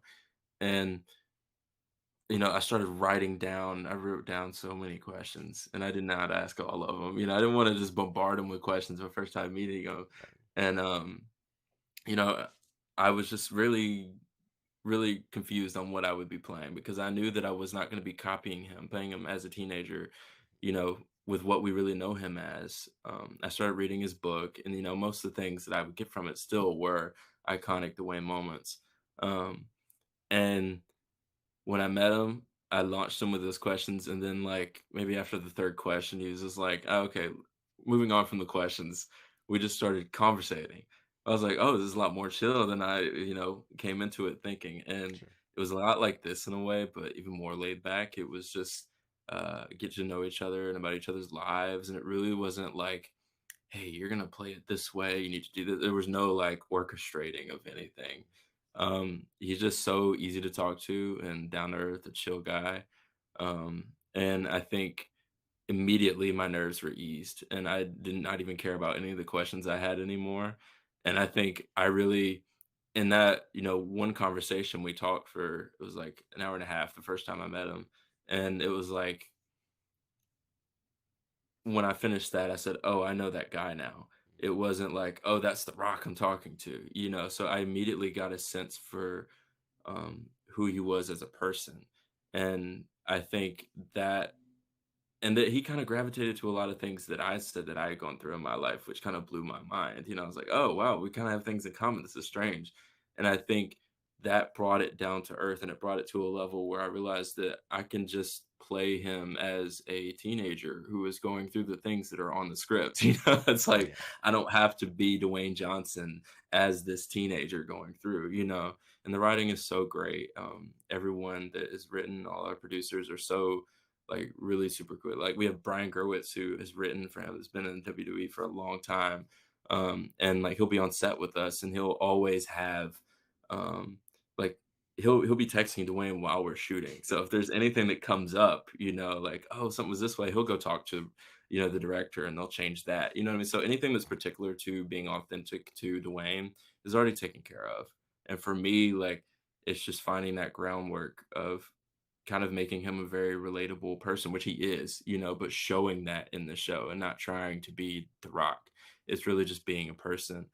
Um, and he really is. And that's what makes the show special because I felt that way and that was groundbreaking for me. And I think you see that in the show a Mm. lot, that there's a lot of relatable things he went through. Granted, he's had a wild life, but the person himself at 15 is not The Rock that we know, you know? Even Yeah. and, I think that's even more so than just my case. I think it's with the younger, Little Dewey and Big Dewey, with Uli playing him going older, even though he's playing a lot of more iconic things that we know of already. We're excited to see these moments. I think, Uli's doing such a fantastic job of bringing that to it, and that's what the show is really about, is making it relatable and showing that personable groundwork. I mean, it's so true, and I know friends close to him call him DJ. I'm curious, at what point did you ever feel comfortable calling him that? Are you guys on that level yet? Yeah, I'm not call him DJ. I'll say, but usually when I talk to him, I won't say, "What's up, DJ?" I'll say, "What's up, Dwayne?" Like, "Hey, Dwayne." I mean, it's still, man. I'd be lying to you if I didn't say I don't get like a little excited Sure. every time I talk to him. Still. So I think, um, yeah, I don't call him the Rock. I know actually the first time What's I up, talked Rock? to him, and I said, "What's up, Rock?" And I was a big fan. Yeah. But by the end of it was thanks to Wayne, and I'll refer to him as DJ. But no, Yeah. he's cool. Are you got? Do you have his phone number now? Is it that close? No, I don't got his number. I don't text him in the middle of the night like, "Hey, what's up, big head? You want to play Xbox?" Like, I just got this I Switch, feel- man. You want to get on there? yeah, I'd be like, "Hey, dude, you wanna go grab some breakfast? Uh, Maybe go shoot some pool, go see a movie, go see Batman." No, we don't do No, that. I'm sure he's one of the busy. I mean, like maybe him and like Kevin Hart are probably like the busiest guys in Hollywood. I swear. Yeah. But I've heard that he has a real knack of that when he talks to you, like you feel like the only person in the world. Like it's Yeah. just so intimate. It's yes, 100%. Even like, yeah, even that in conversation. But once we were doing all this press and stuff last year, and I was nervous, I was so scared. And we did Jimmy Fallon, and I was like, "Oh, what the?" I was like, "Who else is gonna be on here?" I was like, "Is there gonna be other people talking too?" So I don't gotta like be in the forefront. And it was just me and him and Jimmy, and he like is so selfless. He like made me feel so comfortable. Like he'll refer to you. So even you know what I mean? So he's Mm, always not about himself. Always. Even though like he's so big and larger than life and so successful, he is that way in conversation. He is that way when there's a group of people around. Um, he's just a very humble guy and is really special. yeah, the best type of people are the ones that try to lift up those around them. In my opinion, Yes. that Hmm. those are special people. Um, Hmm. and now, so that which leads into my next question, which is, you've spent so much time with him virtually in person. Um, what qualities about the man do you most admire? Um, I admire his commitment, his love for his family, the way he prioritizes his family, and his empathy. The way that he, like we were just talking about, empathy in terms of how he puts others before himself, whether it be his family or the people, not air quotes the people, but the people, The and I people, think, yeah, yeah, and I don't think that's a joke. That's not something that has just followed him since wrestling. I think that's something that is so, like, he really does follow through with. And, that's not easy to do when you're as busy as he is. I don't think none of these accolades that has, I think were, purely self thought. I think everything that he has done has in part been for someone else, for people to make them happy or to lift up his family or, it really is. He is what he says he is. yeah. Wow, that's incredible. Is there anything that surprised you most about him, or maybe something that most people wouldn't know about him? You could give us a little. I don't want to say dirt. That's not the wrong connotation, but is there something that most people don't know about him that they would be surprised to learn about him? You know, I don't, that's something that's really hard to do because he is 100%, forward with everything about him, whether it's like dirty laundry or it's everything, which I don't know. That's really hard. I can't think of anything. And if there was something, I won't say it. But, Smart. That's smart. yeah, exactly. Yeah, yeah. Watch But your no, there's job. seriously isn't, man. I think I mean, anything I could say, you could look up on the internet and Yeah. figure out. I was hoping like he's not actually like it's a bald cap. Like It's a bald cap. he's long flowing Yeah. hair. He just doesn't want you to know about it. He wants to seem more Yeah. humble, so he goes with I the should bald have cap. told you that. I should have. Save that one for the next interview. Yeah, it's like he actually is not all that ripped. I mean, who could possibly work out that It's a much? bodysuit, right? It's a bodysuit. Yeah, it's it's a all fake. bodysuit, man. That's what I figured. That's what I figured. Yes, it's a bodysuit. I'm gonna clip that and send that to TMZ. So Oh, you gosh, just you're you gonna just forward dropped it the on- exclusive. You're gonna give me like red eyes and devil horns. Bradley Constant spills the beans on the rock. So you kind of touched on it, that there is kind of a commonality between your story and his story, in that, and then it again repeats in the show, because right around that 15-year age, you had major changes in your life, right? You're moving from Alabama to New York City, and he's moving from wherever he was to Bethlehem, PA, and like these major life shifts and changes in your life. You know, was that something, I guess, you could really tune into, like what you went through, right, and put it into the character because of that? Yeah. And it's like coming into this season, I had no idea what the what would be the storyline for me. And it really leans into that a lot more this year. The struggle of having to bounce around so much and the impact that that has on his family and him. I'll be in Nashville this year, and that's right after he had to move away from Hawaii. And you know, it's like getting comfortable somewhere and then having to move right away. That's how I felt when I left New York City. I was comfortable when I left Alabama. But you know, you find comfort in that because there is a greater purpose for all of it, and that's a big focal point in his storyline too. It's about family and moving to whereas, you know, it's going to be okay for all of you, going forward. It's the best thing to do, and it's hard to stomach, and it's very hard to deal with. And I definitely cried on that plane when I left New York City, and I cried my eyes out the whole drive up to New York City from Alabama. Um, and it wasn't easy at all. And I think this season I definitely leaned into that. And especially I had been living with my mom all the way up until I left to go film the season last year.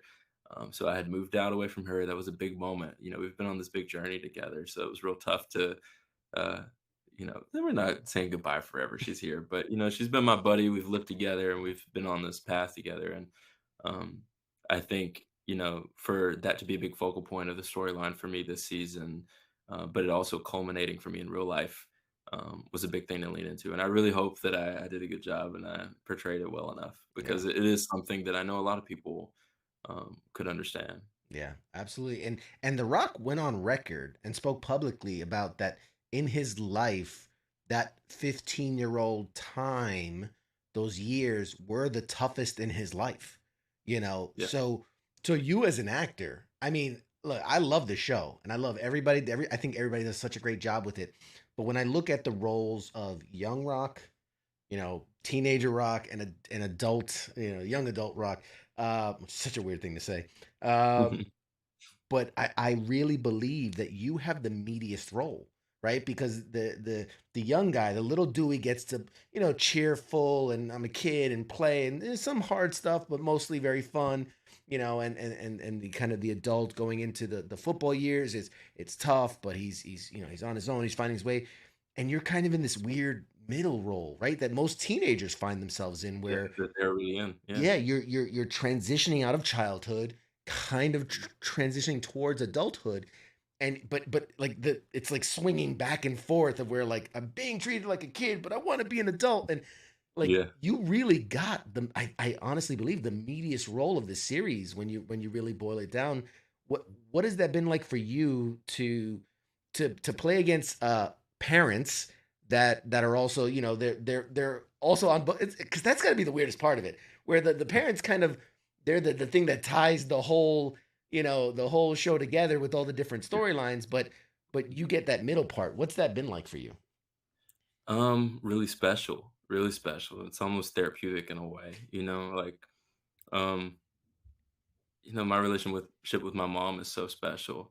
And the relationship with my dad is very unique. And I think, being able to lean into that. And I get so many, especially this season. Oh my God. Like it really is so much to do with his relationship with his parents and how this is all impacting them. And I think I've just been lucky. I think we all have a great role to play, and it's just a fantastic show. But I'm very blessed to have the role that I have. And I think that I'm very grateful to be able to lean into that. Yeah, it's just special. It really is. And I think the actors, big shout out to them. They're not like Joseph. He's he's like my brother's age, and he's playing my dad. So he jokes about it too much. We'll take him. I'd go fishing with him. We go fishing a lot this season. We go fishing with him after we shoot or something, and he'd be like, "Hey, son," I'm like, "You better stop that. You better stop that. You're not my son when we're not shooting." And then, but Stacy is so sweet. Oh my gosh, she reminds me so much of my own mom, and when I do scenes with her, it almost makes me choke up too. We have some special things. The heart, because this is a comedy series, but there's so much heart.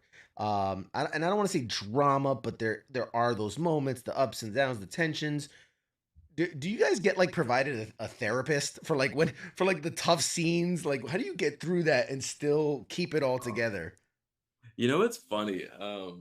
When I left, we were like rapping or whatever. One of our producers said to me, he was like, "I don't get how y'all do that. You'll be like real sad or whatever in the scene, and then you'll like close the door and you'll turn to me on the monitor and you're like."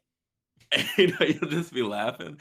And like it's just acting, man. Like and part of it, we do get into it and it can bring up some things, which is tough. But this is a comedy, and I think it's beautiful that we can touch those things, but we all lift each other up. Between takes, we're cracking up and laughing.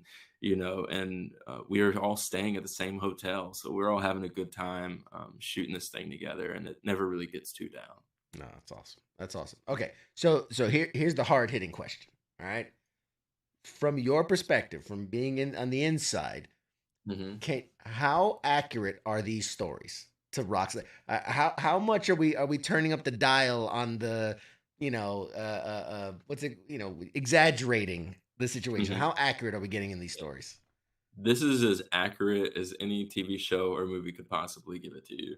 I mean, it's TV, so I mean, something that was purple might be green on this show. You know what I mean? So it's not going to be exactly, but the story that we give you is the story that happened. And sometimes, like the timeline's a little played with. I mean, maybe something is a few months away.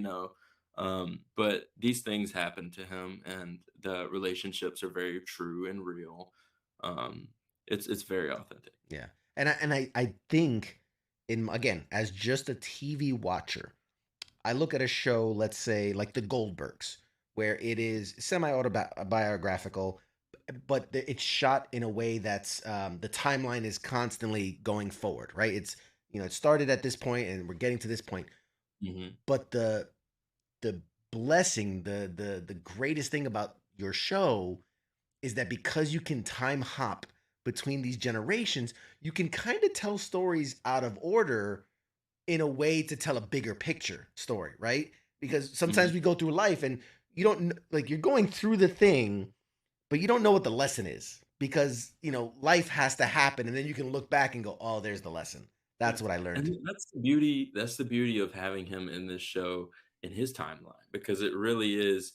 It's not like he's sit down story time giving us a lesson every episode. But we do see the point of what is happening in his life. I mean, these things that are happening and how that has affected him now, by having him on this campaign trail and showing, the result of what has gone on in my era. So whatever happens in my episode, we see the result of it with him and his campaign trail. I think that's really cool to have, because I mean, I don't really think you always have them playing themselves in their own show, So it's really special. I love that he's not even technically playing himself today. He's playing himself in the future. So like he is another version of The Rock that you know what I mean? Like it's he's not even The Rock. He's future. He's president candidate, He's predicting what's his future in a way. All right. So for real, did he tell you, is he going to run Like, has you got inside information? Is he? He didn't tell me anything. This is He didn't this tell was me just anything. him. This is his way of testing the waters to see if people would be into Yeah. it. You know. And also, I mean, look, Dwayne didn't sit down with a pen and pad in a remote location for like 6 months and write the season. We have a lot of really great, hilarious writers who have written a really wonderful story, and I think they figured out this really awesome way to kind of, like I was just saying, to make these stories make sense. And I think it's a fun thing to play with, him being president. Yeah. And I don't think it's that serious. Who knows? Yeah. I mean, Because who knows down the line? But here's what was the alternative is like he's holding grandbaby Rock and he's like, I'm gonna tell you about my life. And like I think this was a real creative way to like, okay, how can we delve into who he is as a person and where his character comes from better than, like, I'm running for president. That makes sense. Yeah, exactly. Yeah. So for you, which I mean, my God, we're coming up at an hour, man. Do you have more time? Do you? Then I'm chilling. Go for it. Yeah, I got some more time. Go for it. Okay, all right. These are. I mean, you're doing fantastic. By the way, it's like you're a pro at this. You're doing great. No, you're a great It's just conversation, man. I love chatting with people. You're awesome. I appreciate it. Thank you. What was your favorite scene that you shot in season 1? Ooh. Oh, that's tough. Dang, man. Yeah. Also, bear with me. I actually, hot take, have only seen the first season once. I haven't watched it more than that. So it's been a good year since I've watched a lot of the stuff. But I think my favorite, it's just hard to watch myself, man. I'm so critical. I think most good actors will tell you, like, you watch it once, you take it in. I see the work paid off. I maybe note some critiques and then you move on. Exactly. That's the healthy way to do it. When we film it either, we just do it. I mean, some of us do sometimes, but I don't know. I'd get too nitpicky with it. But yeah, my favorite scene would probably be so the scene where I'm working at the pizza shop and I see Karen come in and I do the whole Hans and Franz thing. Man, are you kidding me?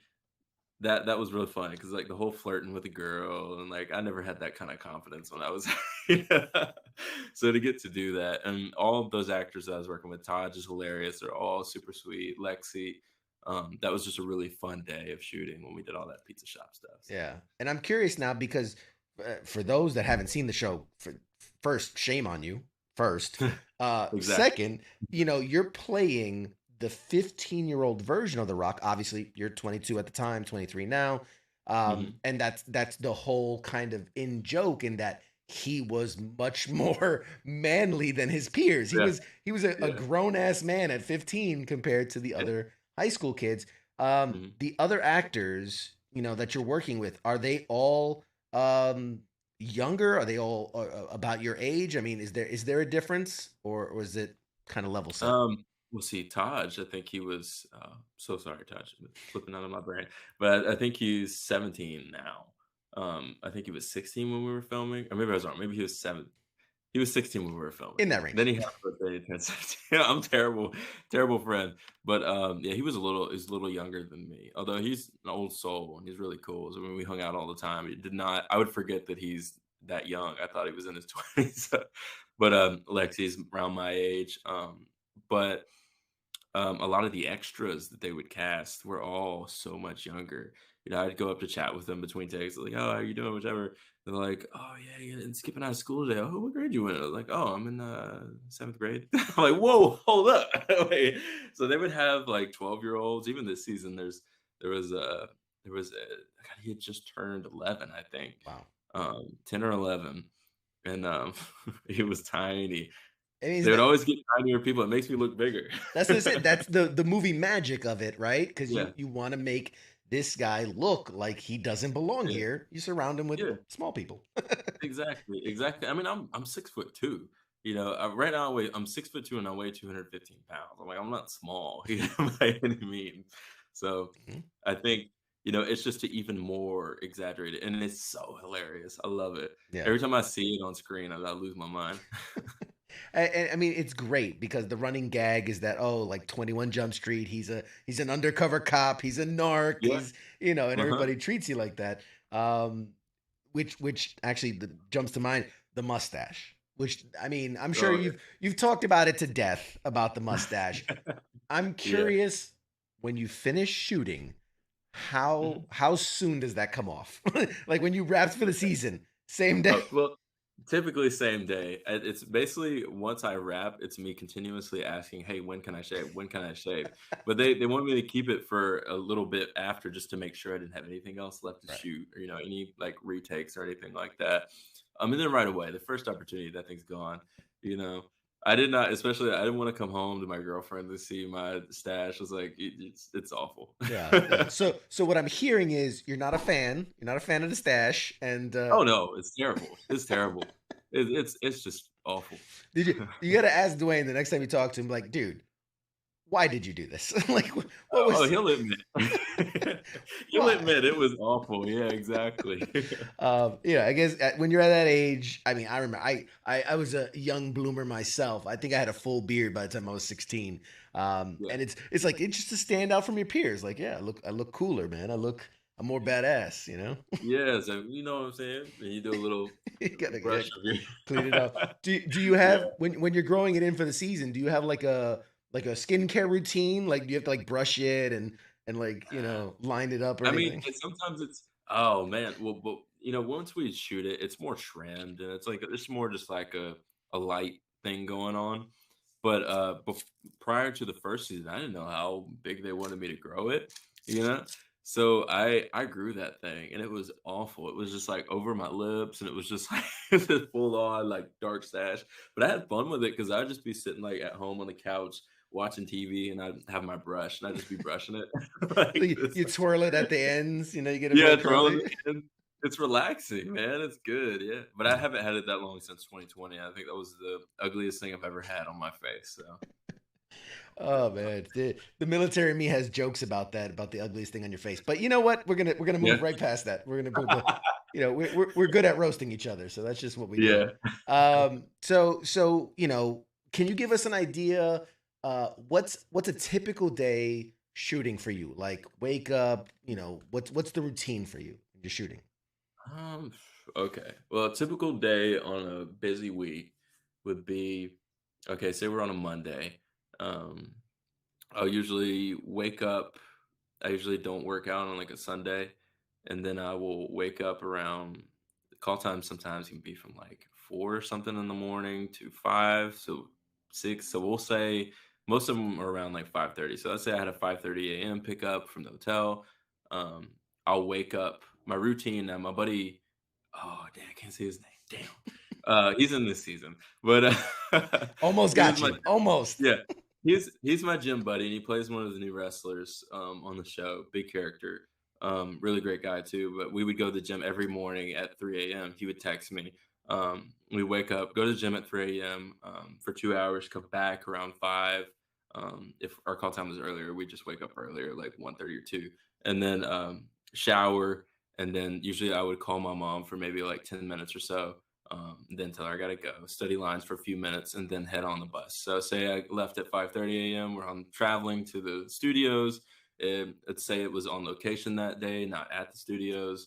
It would be like a 20-minute drive. Get there, get in my trailer. I throw on my costume for the day. It's usually hanging up when I get in there. And then I go to the makeup trailer. And I say, what's up to the gang? It's like the best time being in the makeup trailer because that's the people you see every day. You got music playing and it's a good time. I get my coffee. I'm chilling. I get my caffeine. Do that. It doesn't take much for me because, I mean, there's not much. It's literally just like a pluck of the hair and they're like, okay, you go. Because like you don't have to change the hair. But Joseph and Stacy, of course, they have like a wig or they dye their hair or sideburns or something crazy. So I'm in and out in like 10 minutes. And then I'm shooting. Sometimes we'll have like, we shoot multiple episodes at the same time. So, we'll shoot a scene from one episode right away. And then they'll bring me to another set. We'll run a rehearsal. We usually have a read of the lines. But I'll still be in my costume from the last episode. Then I'll go back to my trailer, change a new costume, then come back to set and shoot that scene from a new episode. And we just do that kind of repeatedly. We'll have a lunch break and do it back and forth.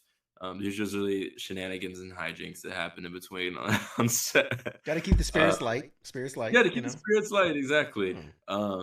And then say we end our day, maybe like, I mean, if it's a long day, we might wrap around like maybe like a 7, 8 p.m. If we had a 5:30 pickup, maybe it's 7 or 8 p.m. or something like that. Wrap, and then we'll head home. I'll usually get some dinner.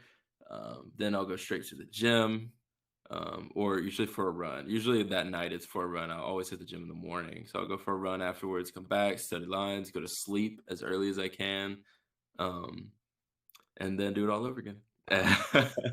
Yeah, there was one day. There was one day I was like, it was the longest one. It was I woke up at 1 and I went to the gym and I came back around 3:30 and I got picked up at 3:45. And then I went to start filming. I was on set by like 4:15. And then I didn't wrap until like 9:30. It was like 9:30 or like 10 p.m. And then I came back. By the time I got home, it was like 10:45.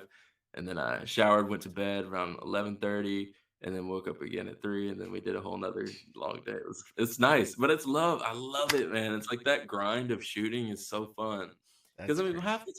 half the time we're just sitting around between takes. You know, I'm not working that hard. You know, it might be a long day, but I'm not like I'm not sweating really. You know, so I love it. Yeah, and I challenge people all the time, like, oh, it must be, so easy. It's a 30-minute episode, so and they're only in like 10 minutes of it, and like, dude, you have no concept of like you're on like it's go go go, you're on the move, and Yeah, you better know your lines too. and You gotta. I'm telling you, and you hear, I've gotten to talk to a lot of actors and directors and producers and things, and you Yeah. hear the different, like when it comes to TV, how it's a much faster pace, and like you said, they're filming multiple scenes across multiple episodes at the same time, where movies Yeah. might be a slower pace, you might go Mhm. linear in how they do things, but yeah, I mean, Yeah. the work you guys put into is absolutely incredible. Yeah. I was there for 5 months, and I think, I had breaks in between, so it's not always like that. I mean, I had a whole month where I wasn't shooting, and I was living in Australia, and I got to go hold some koalas and pet kangaroos, so sometimes a work week can be less too, Right. so you can work a couple of days and have a day off. So sometimes it's not back to back to back like that. And I think But too, it's good for a character like yours, where I think of all the different rocks that are, you have a portion of it here, a portion of it there. Whereas, Mhm. you think the mom and the dad, who are practically in every scene, Yeah, yeah, they're Joseph and Stacy, I'm like they're running those dudes ragged. they are the true anchors of the show. They really are. Yeah. They're the greatest. Did you keep any mementos from the first season? Yeah, this chain. I stole this from the first season, and then I wore it coming back. They're like, "Oh, you can't take anything." I was like, "Okay, I won't." Well, they weren't that mean. They're so sweet. They're lovely people. But I did steal it from them, and then I showed up with it this season. I was like, "Oh, I can just wear it again this season," And they're like, "I knew you stole it." It's like walking back into the store you stole something from, Yeah. wearing what you stole. You know But what? I think it's only fair. I think it's only yeah, fair it's you get only to keep something. fair. It's an unwritten rule. You take something back with you. You got This to. season, I got a cow. Mm. This season, I got a cowboy hat and I got and I got a pair of pants. So Nice. Nice. Very nice. Yeah. I mean, and it's not like, I mean, you're living true to the character, right? You're what they yeah, call it when you're so into the character. Method. You're a method actor, right?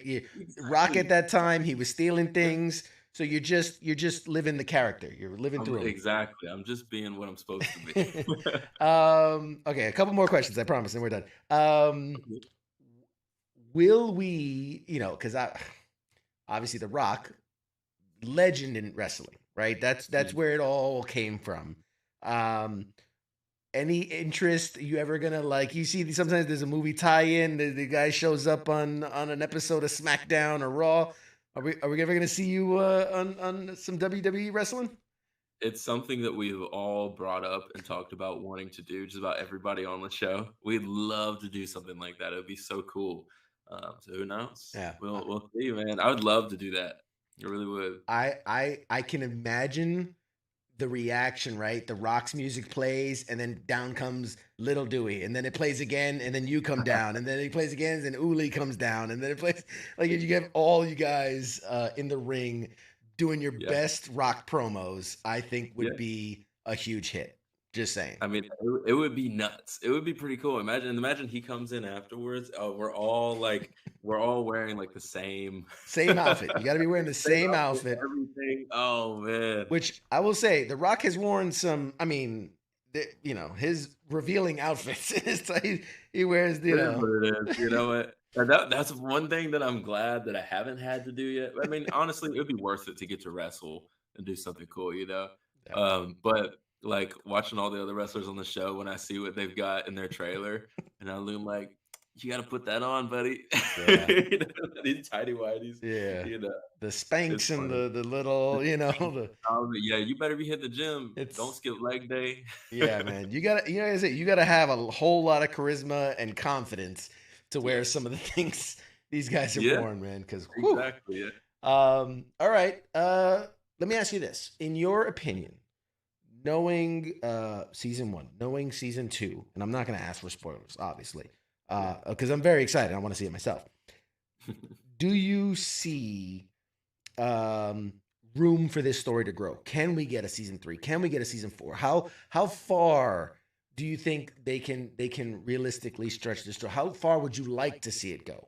I mean, maybe not as an actor, right? Because you're like, I want this to work out forever, and I never have had a job. I was about to say, let's go about 10 years. You get that Friends money where it's like $1 million an episode. Like that's you gotta get to. But I mean, every time we wrap a take and it was good, like, we'll do like a one take or something. That's occasional. We don't always do one take, but like if something does go really well, we all turn around and be like, one take, baby, or like 10 seasons. Like, give us 15 more. There you go. We'd love to keep it going, obviously.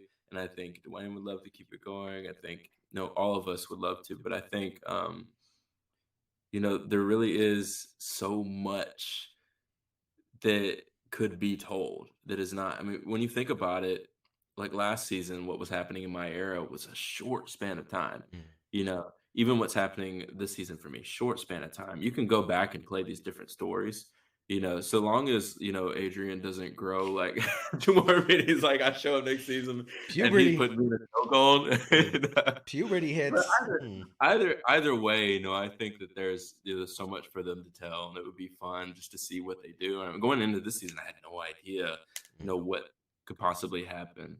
And I think they could end up going back for it. They can play with the timeline so much. And, we all, like I said, I'm 23 playing 14, 15, it's really in the face. I look young. It's a blessing to be able to still be bigger, but play younger, because as long as I look younger here, I can still be anywhere in that range, But there really are so many stories and some things that he's told me when we were chatting that has not come up on the show yet. That I would love to see happen on the show. It'd be hilarious. So I think there really is a lot to tell in every era. Yeah. And I mean, that's so, and especially, again, to harp on your specific era, it really is the untold story, because like I read his book and I remember watching interviews with him and obviously his early college days and his early wrestling days. So well documented. And as a child, you would hear the stories about, Peter Maivia and his dad, Rocky Johnson. And like, these are stories that were very rarely did we hear about those formative years, those middle years. So, I mean, as a fan, those are the years I'm most excited about watching, because those are the ones that I'm less familiar with and get to really learn more about that guy. So yeah, lucky, man. So lucky. It's so cool. Yeah, it's so cool with him. But even like we were saying with the wrestling, he's always been involved, to see where he came out in wrestling, when he had his big debut. I think, there's people that were involved in that for him that had been in his life since he was, a preteen, so it's really cool when you watch this season, you'll see people that come back up later on. That's awesome. That's so good. Last question I want to ask you is about the Christmas special. Oh, yeah. Was that something that was like known about from the get-go, right? When you got the green light, you're going to do the season. Was that something that you guys knew you were going to do, or was that something that came up after the fact? Yeah, so we did that right away. When we got renewed, they said, oh, we're also going to do a Christmas special too. And I had no idea what that would be like. and it was so badass. I mean, to be able to have, I think we read the scripts like in August or something like. So we figured it out in like May, and then we didn't get the scripts till August. And I was like, wait, we're all in the same scene together. This makes no sense. Like, how are you gonna do this? Um, and it's still like I read that script and it was hilarious, and I could not picture in my brain how it would be. It was just so cool to be a ghost. Like, what? And filming it was so fun to shoot with them, and it was so trippy and cool to see like us together on the same screen at the same time. And to see doubles of ourselves was pretty Yeah. cool. But it's really awesome how that worked out. And Christmas is my favorite time of year, and I think that was really special for us too because most of us didn't get to go home for Christmas this year. And I think doing that, like our families were telling us they were watching the episode when it came out. And they're like, Mm. oh, my family sent me a picture of everyone at home at Christmas watching that episode, and it's like I was there with them. And I really think that episode put out the spirit that we were hoping for, like just the traditional Christmas spirit of bringing things back home and being happy, like to be with family and being sweet. What's most important. Yeah. No, it was a great episode. I loved it. It was a surprise. 'Cause I'm a guy that like I like to be surprised by things, and it just popped up on like my DVR, and I was like, oh, "There's another episode," And it's like, "Oh, it's a Christmas special," which Yeah, it's kind of like the old sitcom trope, right? Where there's the Thanksgiving episode, there's the Christmas yeah, episode, but yeah, exactly. It was a Halloween episode. yeah, but you guys, I mean, really nailed it, and the spirit of it, and I can only imagine how exciting it was because these are people, the other Rock actors, even though you didn't have scenes prior to that, you guys have spent time together, right? I mean, you're shooting in same locations and things. Mhm. Yeah. A So, ton of time together. We all stay at the same hotel, so, we have, barbecues, pool parties, do whatever together. so like the opportunity to then act finally after a full season of Mhm. shooting to be able to act with each other, in something that I'm sure nobody thought would be possible, just given the Yeah, timeline, the time and space exactly. continuum, but Uh-huh. that's so cool, man. Without spoiling anything, is that something we could maybe see again at some point? Some type of crossover between decades? I would say why not? Yeah. Why not? I think something like that could happen sometime. I mean, it's Awesome. really cool the way like, that's the exciting thing about this show is even the format of it, I feel like there's nothing I've watched that is like this. There's some similar things, but y you're always in for a surprise. We really don't know how, things are gonna play out or how they're gonna show it to you or, you never know. It's really exciting. Yeah, and I would say you guys live up to the spirit of Dwayne The Rock Johnson because, every time you try to put that guy into a box, like he comes out with something totally. When he dropped the rap, I was like, dude, that's it. Come on, Like, "What?" enough, Yeah. enough, man. That was us on set every day. We were like, "It's about to rap. It's about bow."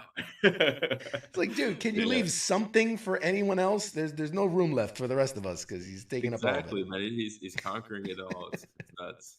Awesome. Bradley, this has been a truly special treat for me. Thank you so much. Real quick, do you want to promote your social media? How can people follow you, support you, see what you're up to? Oh yeah, I mean, I'm not super active. I need to try to be a little bit more active, but you can follow me on Instagram at Bradley Constant. That's it. But you don't have to. I mean, if you want to, man. Humble. He's so Yeah. humble. But love to everybody. I hope you have a really good year, and regardless of whatever you got going on in your life, keep working hard and stay positive always. Awesome. Awesome. Everybody, this has been Bradley Constant. He's absolutely outstanding. Check out Young Rock Season 2, March 15th, 8 p.m. Eastern. And hopefully we're now buddies. You can call me CQ. I mean, you can't call him DJ, but you can call me CQ. And Yeah. we got to have you back on the show sometime in the future when we talk next seasons or the big movie you get and all those things, man. Whatever happens, man. This was a great conversation. I would love to come back on here anytime. You're Awesome. awesome, man. I appreciate it greatly. All right, guys, we're going to toss it to a quick break. We will be back with more right after this. Shots.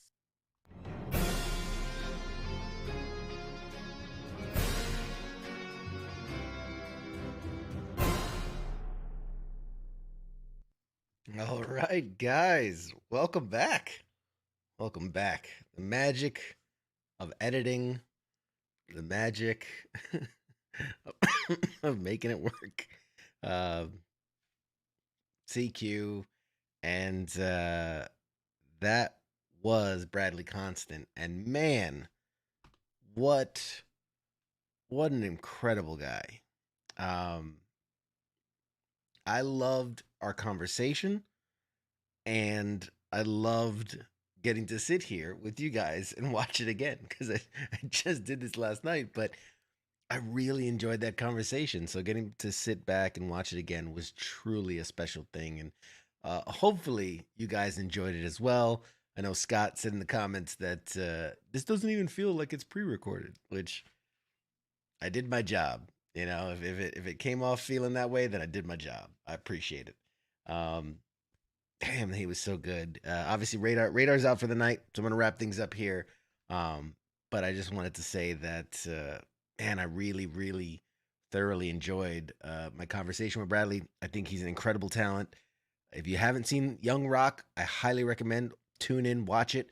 The new season starts March 15th, and you know, I'm a huge fan of his work and the whole team's, and I think he's got a bright future ahead of him. I really do, and I'm excited to see where he goes with things, and to know that, like, hey, you know, when he becomes the next Rock, you know, that we could say, man, we had him here first, you know, and hopefully we get him back. But let's see, tell you guys a couple of housekeeping, couple of finishing things here while I'm pulling up my list of upcoming guests. I will say, just a quick reminder, if you haven't, if you could be so kind, go to YouTube, go to Pop Culture Warrior on YouTube, and subscribe to the channel. It's where I'm putting the finalized, edited, cleaned up, really produced episodes of the interviews. I'm keeping it like it's in its own interview channel. You know, I put up graphics, I put up all types of things to add to the conversation. It's a labor of love. I usually take my Saturday and Sunday to do editing and get it out there.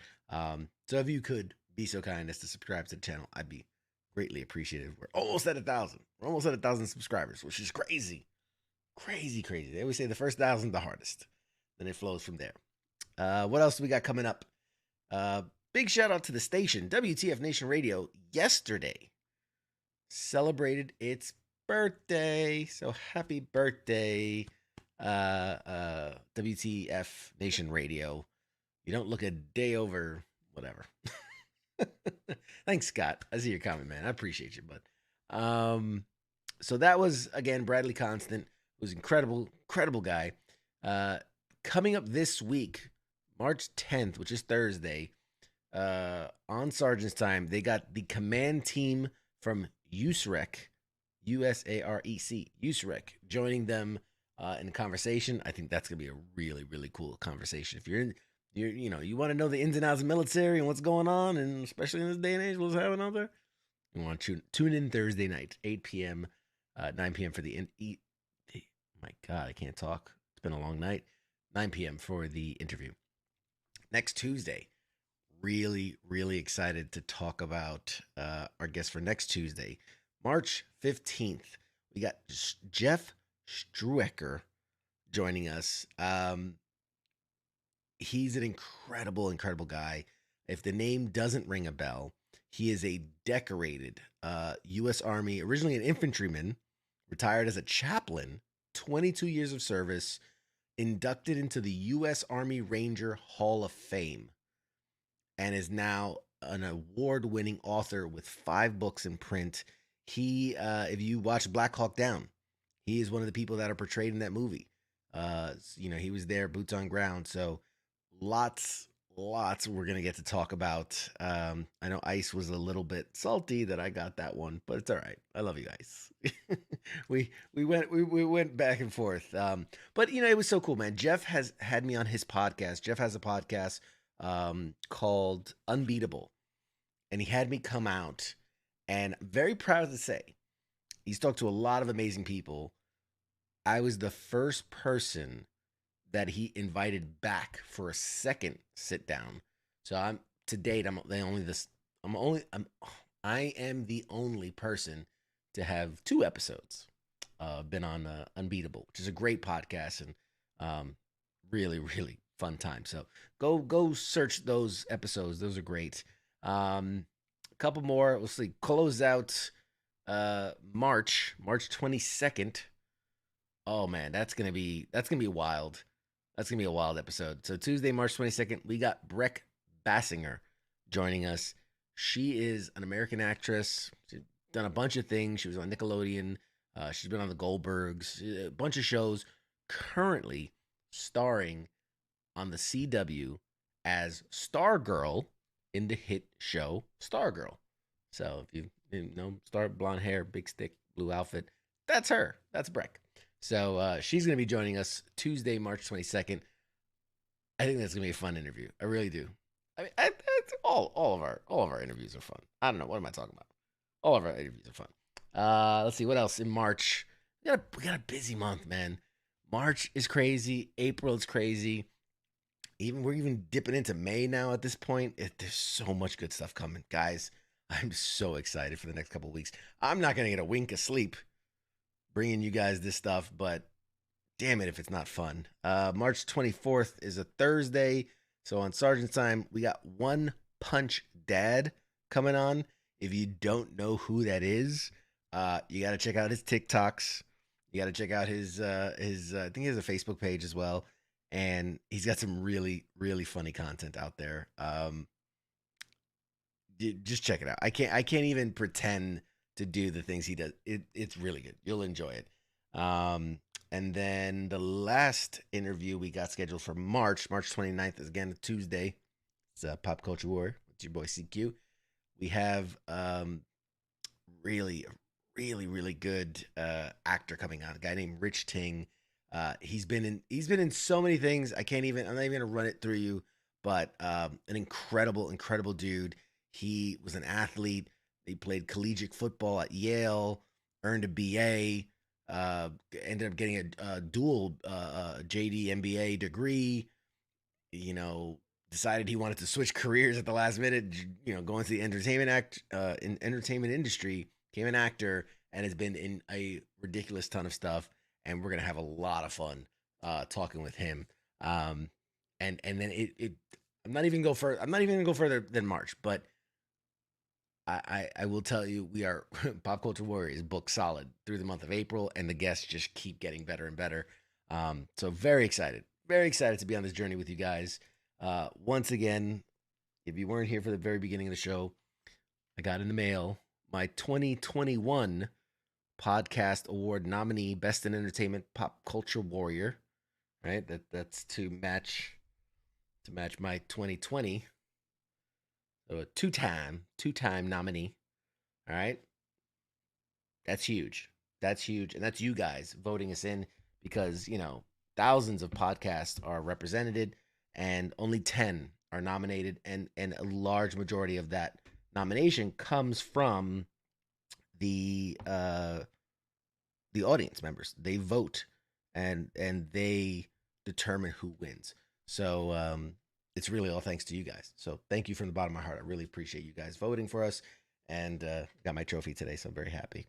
And this year we're gonna win it. So we're gonna win it.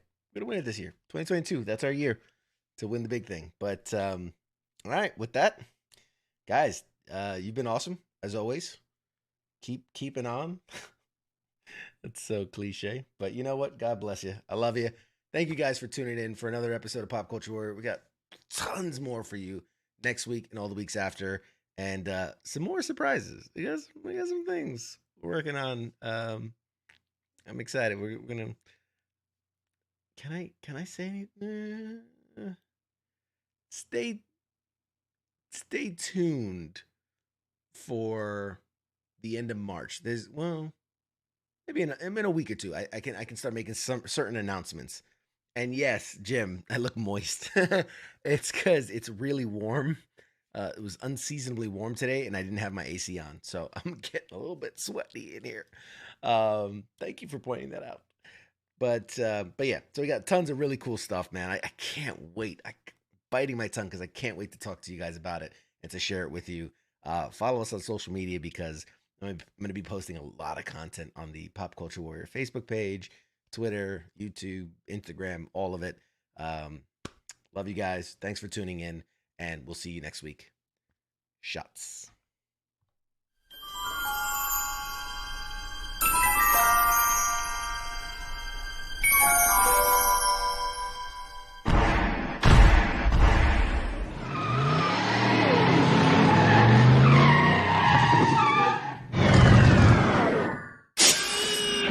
Doc!